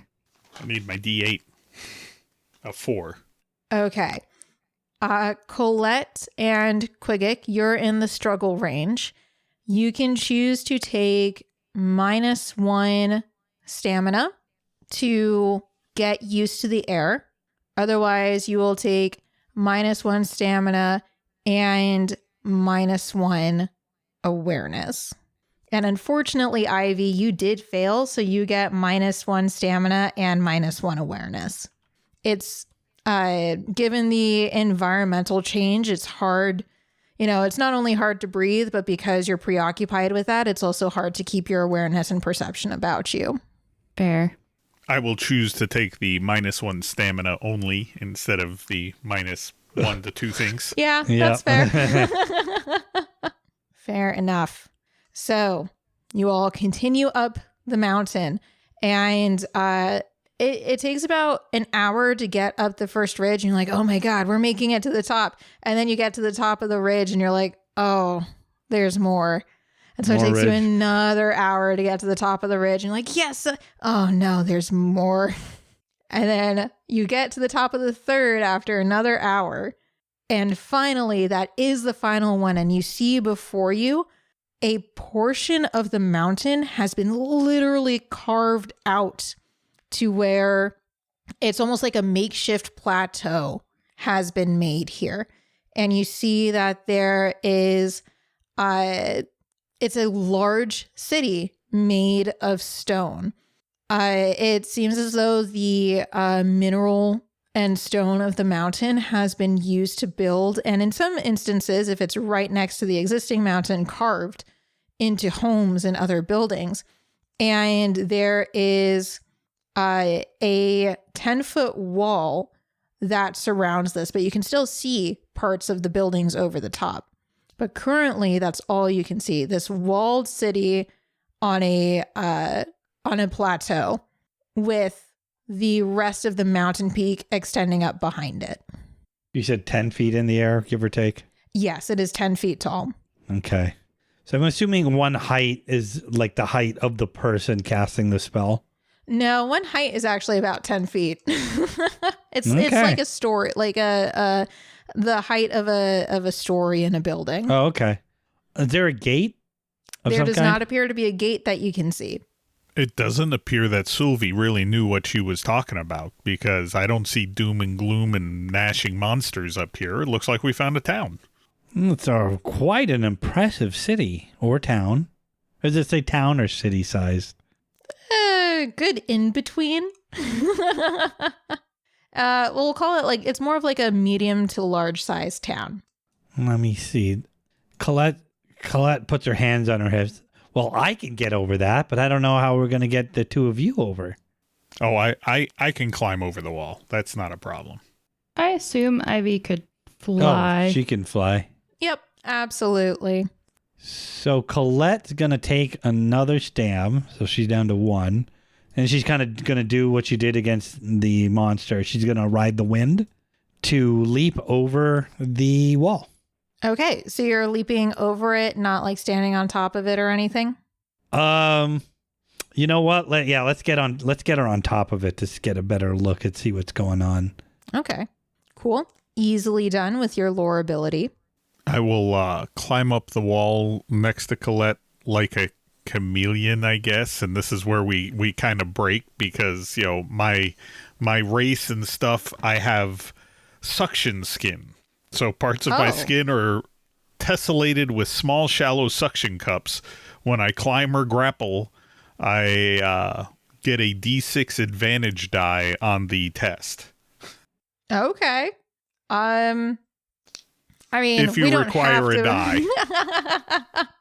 Yes, so climbing is an action that will require you to roll. You can use attack, brace, or maneuver. It is your choice. And we don't necessarily have to say you have suction cups or something. I understand. I'm just really good with climbing. You're an excellent climber.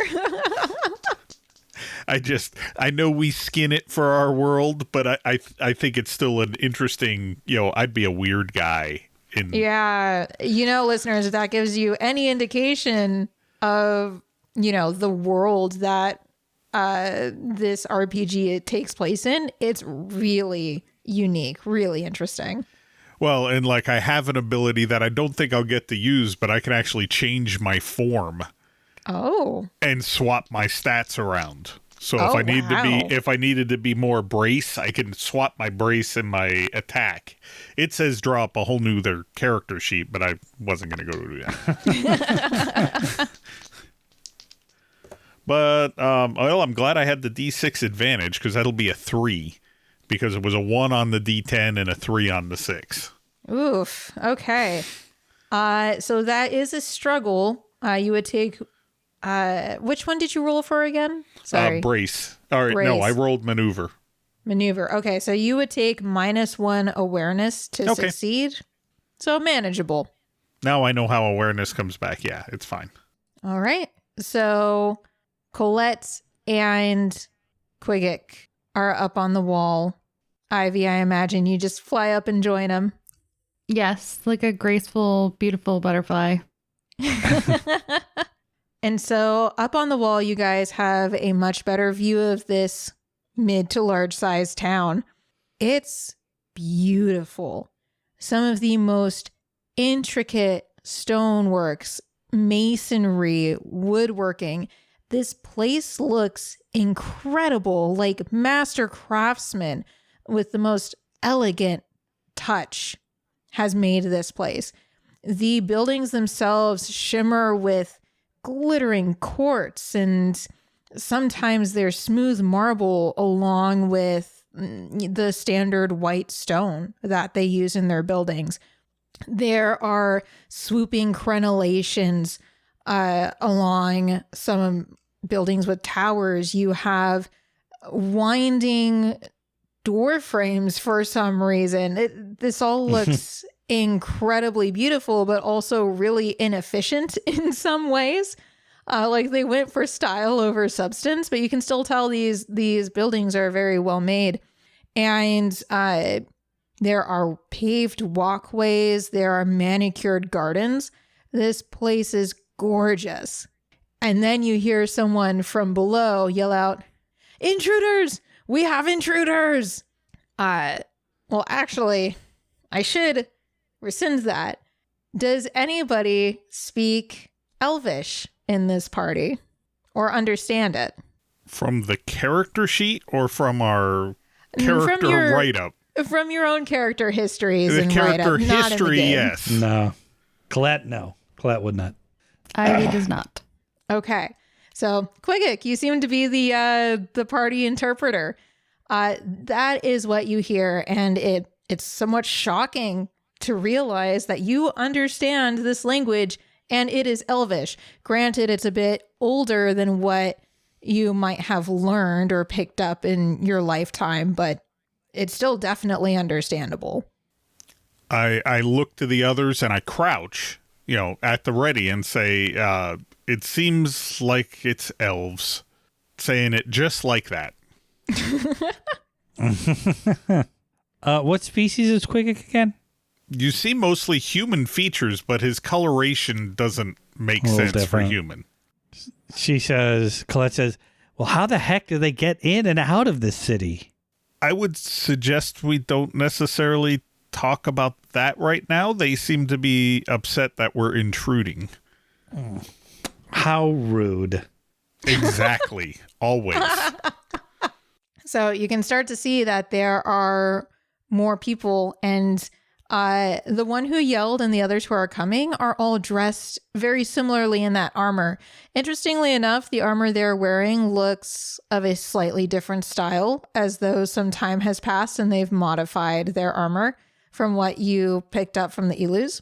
But there are more of them, and some of them hold bows and arrows, and some of them hold spears, but they all have those blocky swords at their waists. The ones that were part of those creatures we killed. Yes. Yeah, swords like that. More like a chef's cleaver. Yep, exactly. So you guys can go ahead and roll for initiative. This doesn't necessarily have to be a combat. You can take other actions that are not combat related, but we'll hit initiative unless you guys want to do anything else. There are about 5 people coming right now. They're still at the bottom of the wall, but they're definitely starting to prepare for an attack. So Colette got a 4 for initiative. I'll roll initiative, but I'd also call out in my Elvish, which is probably accented, because you said theirs was accented to me, and said, "We're not invading, we're exploring." And I also got a 4 too. on. Oh yeah, no, Okay. I got a 5 because I got a +1 for maneuver dies. Okay. Ivy got a 6 on her initiative. Okay. So for initiative, if it becomes relevant, Qigiq and Ivy pass the roll. Unfortunately, Colette, you're not able to. You're still looking for that gate that they go in and out of. A little distracted. That doesn't exist. Yeah. But Qigiq, when you yell out in your Elvish language, they stop. They all immediately stop. They don't put their weapons down. But the one who first noticed you and shouted out intruders said, "Where do you come from that you speak our language?" We're fire-breathing kittens from. I still trip Nicomoy. over the name of our city all the time. Nicomoy. Nicomoy. Yeah. They definitely look confused. It's like, what are these words? What are fire-breathing kittens and Nicomoy? Are you kidding? Even the Asafu knew what fire-breathing kittens were. Ooh, they get a little aggressive. It's like, "You have been speaking with the Isopu? That means you have Couldn't shut them up. conversed." I thought a few of the elves are just like, yeah, that's true. And then the lead one says, "Well, you do not look monstrous despite having a fearsome name like Firebreathing Kittens. Though I'm not sure what that means, but if the Usopu knows it, then of course I know it. Then, are you at least, you said that you are exploring and not invading. So you are not trying to hurt us. Not in the least. They kind of confer amongst themselves in hushed voices that don't quite reach up to you. And finally, they put their weapons aside. And the lead one says, I will take responsibility for this city's safety. You may come down, but we shall escort you. And if you do not act well, we will escort you to the next life. I look at Colette and Ivy and said, well, they're going to escort us, and they made a lot of veiled threats with that if we do anything wrong, they're going to put an end to us. But they're elves. They talk. Yeah, they do talk, Colette says. And they'd be welcome to try. But let's do this peacefully so we can wrap this up and go home. Well, I'm thinking they have culture. We might be able to get a lore book for the professor, and he would be so happy with a book. And if they speak Elvish, he might be able to read it. Colette will use another wind point to ride the wind, because it says, if you're about to suffer falling damage, cast this way. You can also cast the spell as a reaction if you're about to suffer falling damage. Cast this way, a cushion of wind protects you from all falling damage, but you don't rise one height. Okay, so basically she'll fall, but then she'll use another wind point to cushion her fall, so she just lands gracefully and stylishly as usual. Okay. When you do that, there's almost like a collective gasp of awe from them. And Qigiq, you understand that they're saying, she has power too? Like the scribes? Oh, we should take them to them. And I will climb down and say, and this is the sensation of the island, Ivy Green. Ivy will flutter down next to Colette, land on like one toe, and do a little curtsy. She's showing off. That's cute. I'm going to say like one person, it's like the person at the very end of the group just like claps and then quickly stops when they realize no one else is clapping. The singular clap, yeah. Yeah. You got the golf clap. clap. One's quite impressed. Yeah. So they lead you, and the leader of this small little guard group says, if we are to be civilized, then we must exchange names. I am Istafil. I am a guard here of the city of Kolovana. Hi, I'm Ivy. What was the name of the city again? I'm sorry. Kolovana. Colovana. I am Colette de Winter. Colette's going to make a little, she'll also do kind of more a dramatic curtsy. And I am Qigiq Steel. No curtsy, no bow. I imagine it's almost a little more distant than the other two. Absolutely. Yeah. As though sensing that distance, Istafil just kind of narrows his eyes at you a little bit. And narrow mine right back at him. Clint Eastwood stare off. Yeah, exactly. But eventually his professionalism takes over, and he very politely and kindly acknowledges Ivy and Colette, and kind of just, he speaks to them more than he speaks to you, Qigiq. It's almost like he doesn't even really acknowledge that you're there anymore. And he starts to actually give them a tour of Kolovana. And he says, this is a very old town.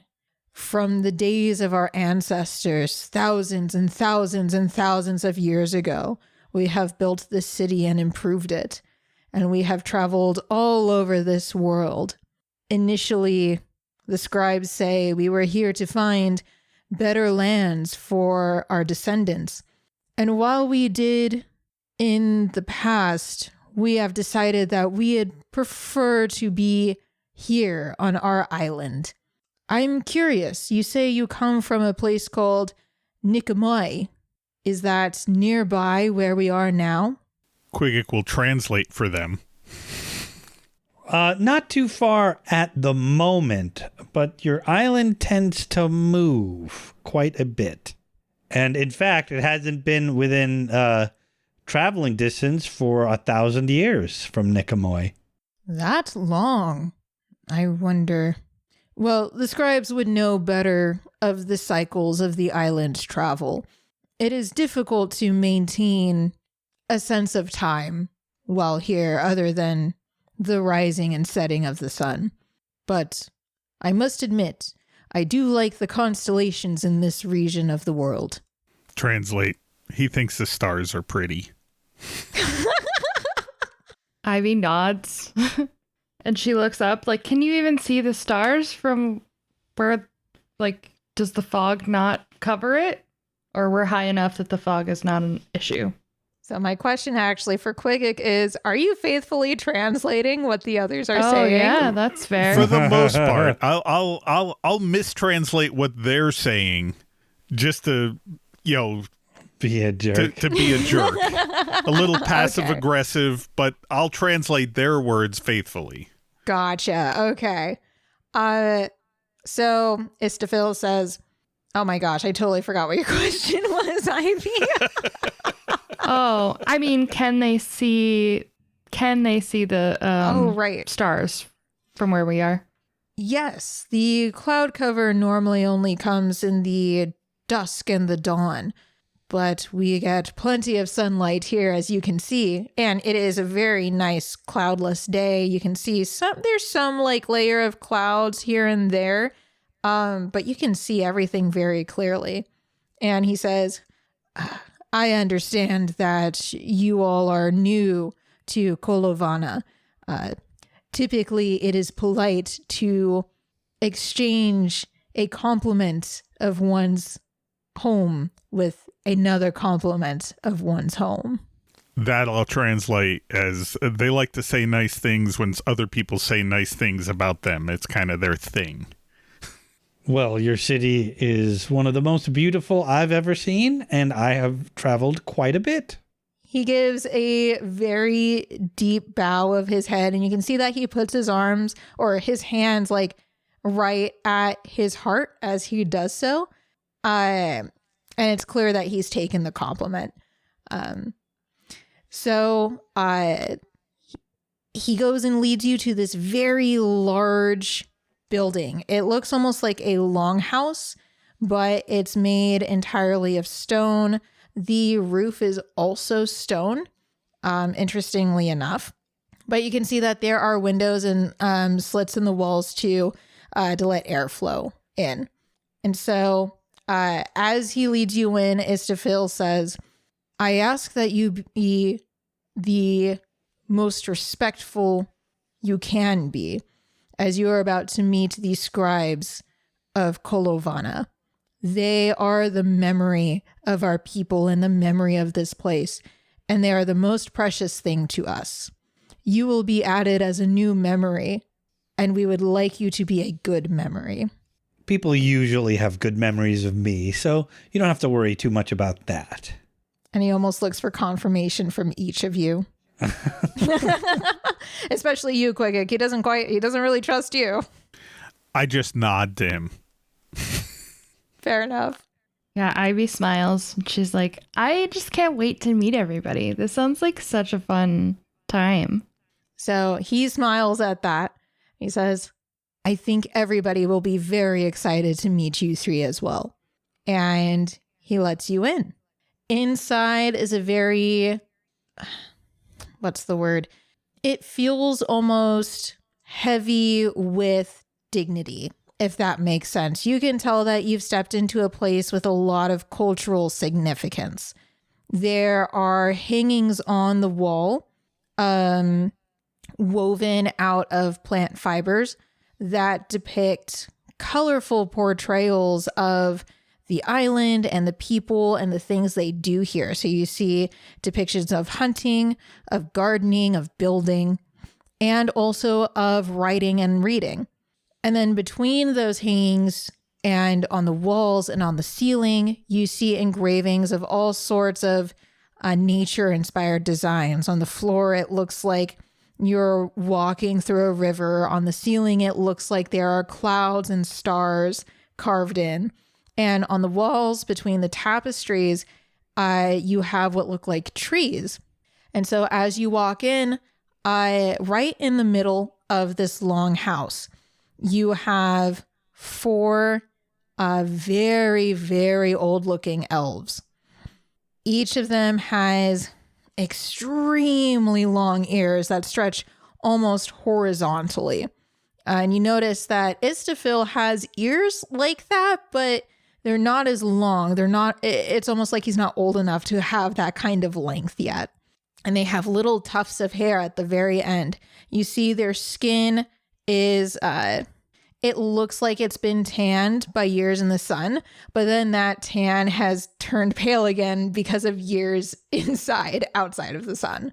And they have long, white or platinum blonde or wheat blonde hair that goes all the way down to their waists, all of them. And they all have lavender eyes. And so as they turn to greet you, Istafil leaves. So it's just you 3 with the 4 scribes. And one of them steps up and says, "My name is Aralel, and I am the voice of the scribes of Kolovana. Istafil would not have brought you if it weren't for the importance of your arrival here.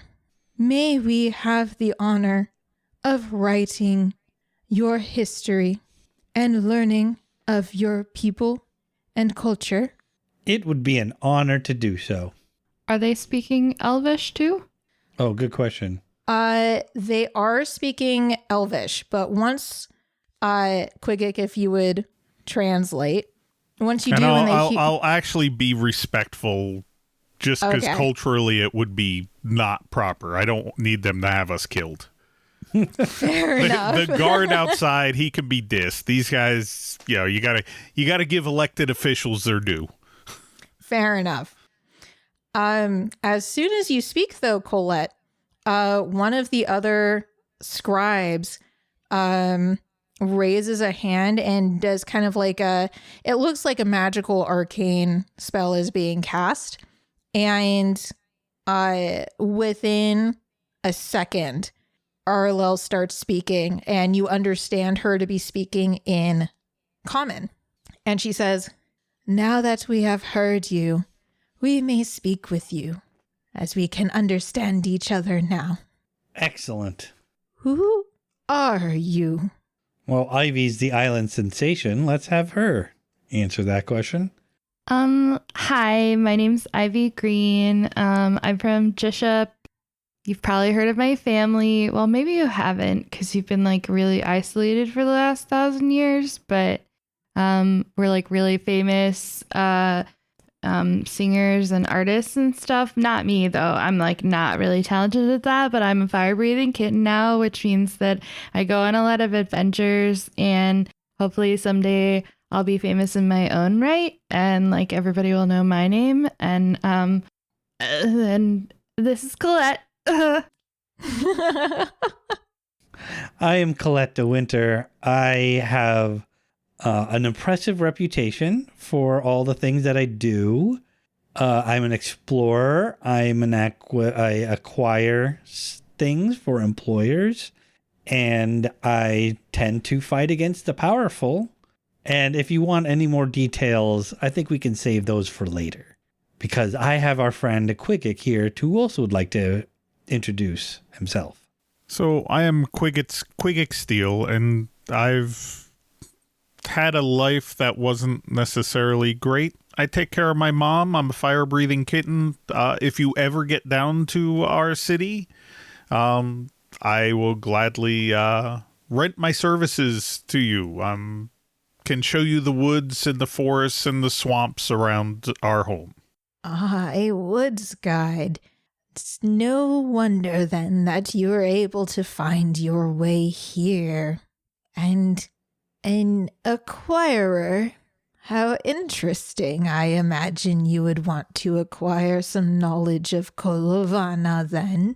That's why I'm here. That's what I got hired to do. And a woman of the people, an entertainer, an adventurer. I do not know your family, Ivy Green, but we know you now, so you can at least be remembered and famous here. That's like the best news I've ever heard. She does have quite the following with the Kulu. You were able to tame the Kulu? Oh my god. I wouldn't like say tame them, but we're like besties now. They're really cool. I mean, I don't know how I feel about the thing on their tongue. He wasn't like super nice, but the Kulu are like so sweet. And really, once you get to know them and get past the like blobbiness, they're like really nice people. Incredible. We have never known anyone to befriend any of the creatures of the forest. We have only encountered dangers there, but clearly we have much more to learn. You have shared some of your history. It is our turn to share some of ours. Although there is so much to sift through, I am unsure of where to begin, so perhaps you may each ask a question and we shall answer to sate your curiosity. When we came to the island, we saw creatures like the Kulu and the Asofu, and we saw a wind creature, but it seemed very odd to find what is apparently an elvish culture here.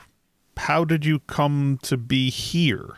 We elves are long-lived, and it is difficult to live among people who pass so quickly from life. I know all of us, and she gestures to the other scribes, have lost so many friends of other humanoid races to time. It wears on the body and the psyche. The soul grows heavy with loss. And so our ancestors long ago decided to bring our own society into the sky to see if we could find others as long-lived as we. Alas, that has not been the case, and the ancient monsters that were there during our time have only replicated and grown. We keep our city safe, but we are the last vestige of our people, and now we do not know if it is safe to go back to the surface. So here we stay. How do you get in and out of the city? Colette will ask. Colette needs to know. She and does. You need to tell She her. does need to know. That is a strange question, but there is a mountain pass within the summit that our city is built out of, and we enter through there. It is let out into a hidden passageway just above the jungle that we can safely enter and exit through without fearing of monstrous infiltration. Like, if you could return to the surface, would you like want to? Because we could maybe help you. That is an interesting notion. Tell me, have there been other beings that are long-lived like elves? Yeah, there's like a lot of people that live for like a really long time, right? Like other elves and fairies. We like sometimes live really long unless we do stupid stuff. And like other races. Some humans become immortals. Yeah. Immortality. Intriguing. If there are some, well, perhaps if now there are even more elves whom we could become friends with and travel between communities with, I think that might be something the people of Kolovana would want. But we must discuss it first.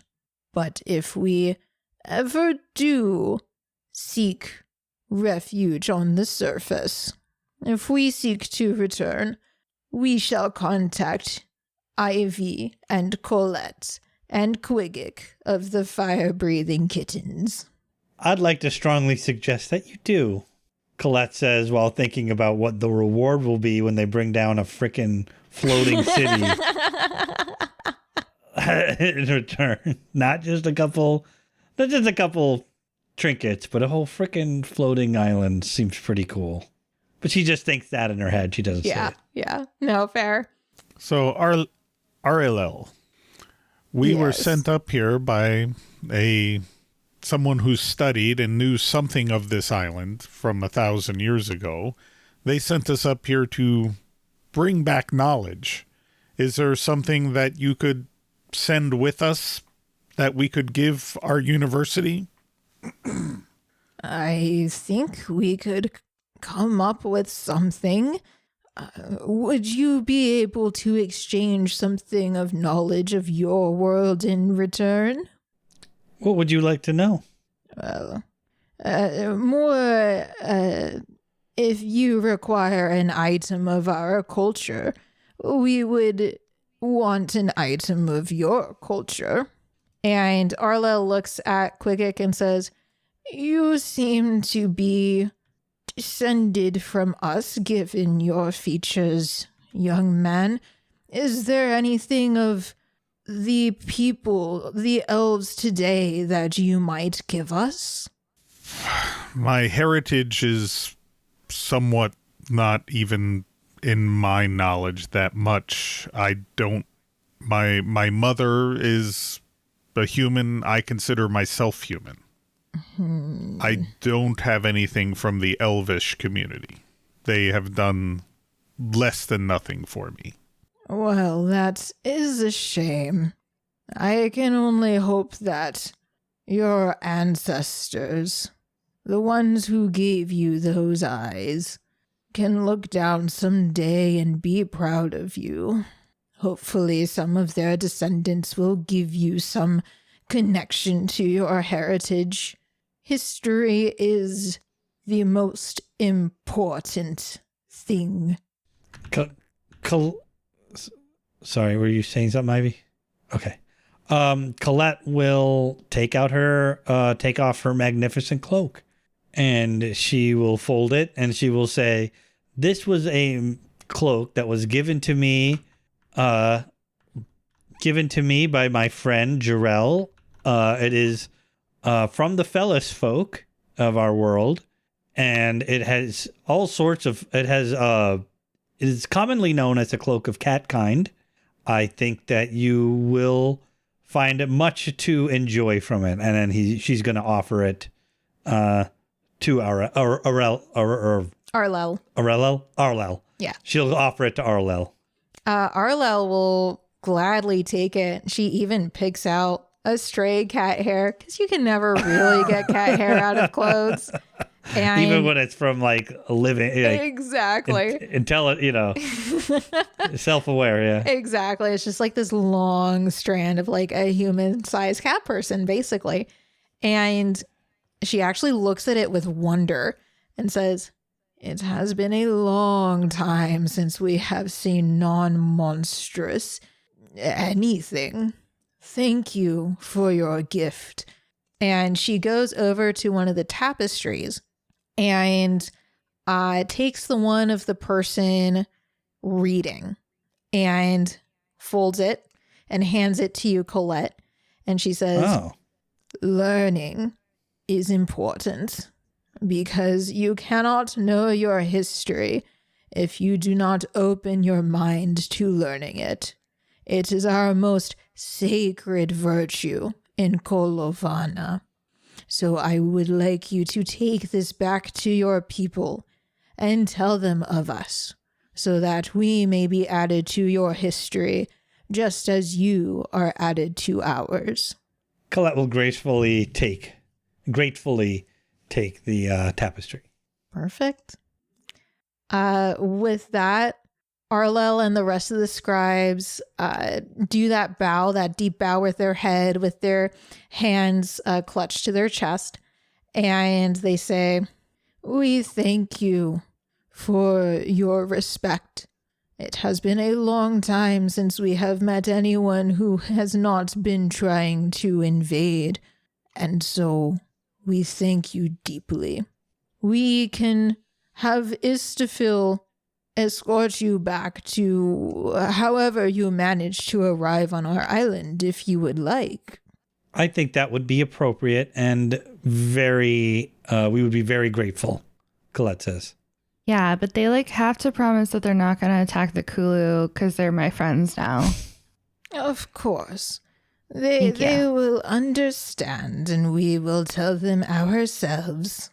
And true to her word, Arlel goes out, grabs Istafil and his little crew, tells him to escort you back and not to harm the Kulu. And Istafil looks really confused at that. But they are true to their word. And so they're actually able to take you down a much quicker way down the mountain and through the jungle, so that it only takes about a day instead of that day and a half that you guys spent to get back to your air balloon. And there are the three Kulu with Sylvie the Isopu. And the Kulu are ecstatic when you come back, Ivy. They're clapping and cheering. Oh my, I never knew that I wanted to be famous among blob people, but this has been a dream. Hey, whatever a dream works, come true right? for Ivy. Yeah. The trope and of course, popular in Japan. Greet Sylvie and let Sylvie know that Sylvie may have had a knowledge check up on a Stifle. In earshot of his Stifle, of course. Yeah, of course. Istafil definitely bristles, and he's just like, "Well, I must admit that you, Ivy, are incredibly brave if you are able to befriend these Kulus, so you deserve my respect." And then I picture I get Fred Flintstone bowled over like Dino from Fluff as we come back to the boat. Ivy says, "Look, you shouldn't judge somebody just by the way that they look, okay? You should try to get to know them first before you just attack them and decide that they are what you think they are. So I'm glad that you've learned something new today." Istafil definitely he nods. He definitely does have a lot to think about. It's very apparent that this is not something anyone ever thought to do with the monstrous population on the island. So you've brought a bunch of oh, well, maybe we should try this. Are they sentient? All of these things, right? So would you guys have anything else you would like to do before you take back off in your hot air balloon? I think we're mission accomplished. Colette's, mission accomplished. Sure sounds like it. Okay, so you guys all pile in. It's a little crowded. But the air balloon, after a bit of a rickety start, does get back up into the air. And you guys find that you're actually a bit more west of Nicomoy. Yes. So towards Jessup. Yeah, towards Jessup. Yeah. You're a bit more west of Nicomoy than you thought. The hot air balloon, thankfully, is automated. So it immediately returns back to the Nicomoy Museum of Natural History. It does take about the rest of the day and half the night. It's quite a journey. But you guys make it back, and do you deliver everything back to Dr. Harrison Jones? I have nothing to try to keep. I don't know whether Colette is going to try to keep anything. that was the question. I guess I should say, does Definitely Colette the give monster everything? guts are going to him because I don't need those. Yes, Colette will give it all. Very generous. Though she does note that the cloak that she exchanged for the tapestry, she'll have to put that to expenses. That's okay. They'll give your new family all t-shirts out of the gift shop. Yeah. So Dr. Jones is ecstatic. You guys have brought back a literal gold mine of artifacts and biological samples that can be researched.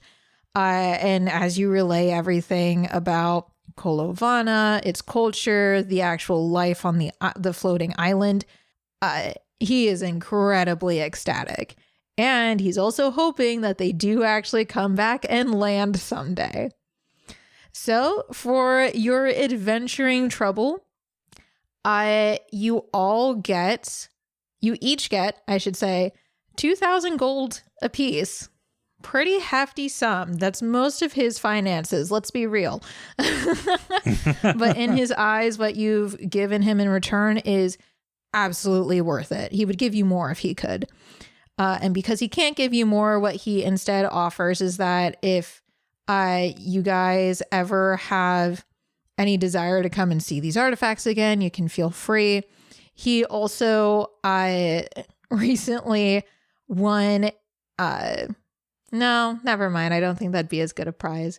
But it's not like the fancy cloak you have, Colette, but he does offer to take you to his personal tailor to go and get a new cloak. Oh, nice. Publicity is also good payment. For Colette, anyway. Perfect. He will absolutely sing all of your praises. All right. And I think with that, we end the episode. Yay! Yay! Joining us on this adventure today was Qigiq. Well, at least the elves are over. Colette. Another feather in my cap. And Ivy. I made some fans today. That's so exciting. Bye. Bye. Bye. On Arts Educators Save the World, we talk with artists and their mentors to discuss the transformative work that happens in arts education. We began with Lin-Manuel Miranda and his elementary school music teacher, and mine, Barbara Ames. The direct education we got from Barbara, it was life-changing. And since then, we've spoken with Cecily Strong, Josh Radner, Annalie Ashford, Robert Lopez, and so many others, each with their mentors. Join us again as we begin Season 2 of Arts Educators Save the World, available everywhere.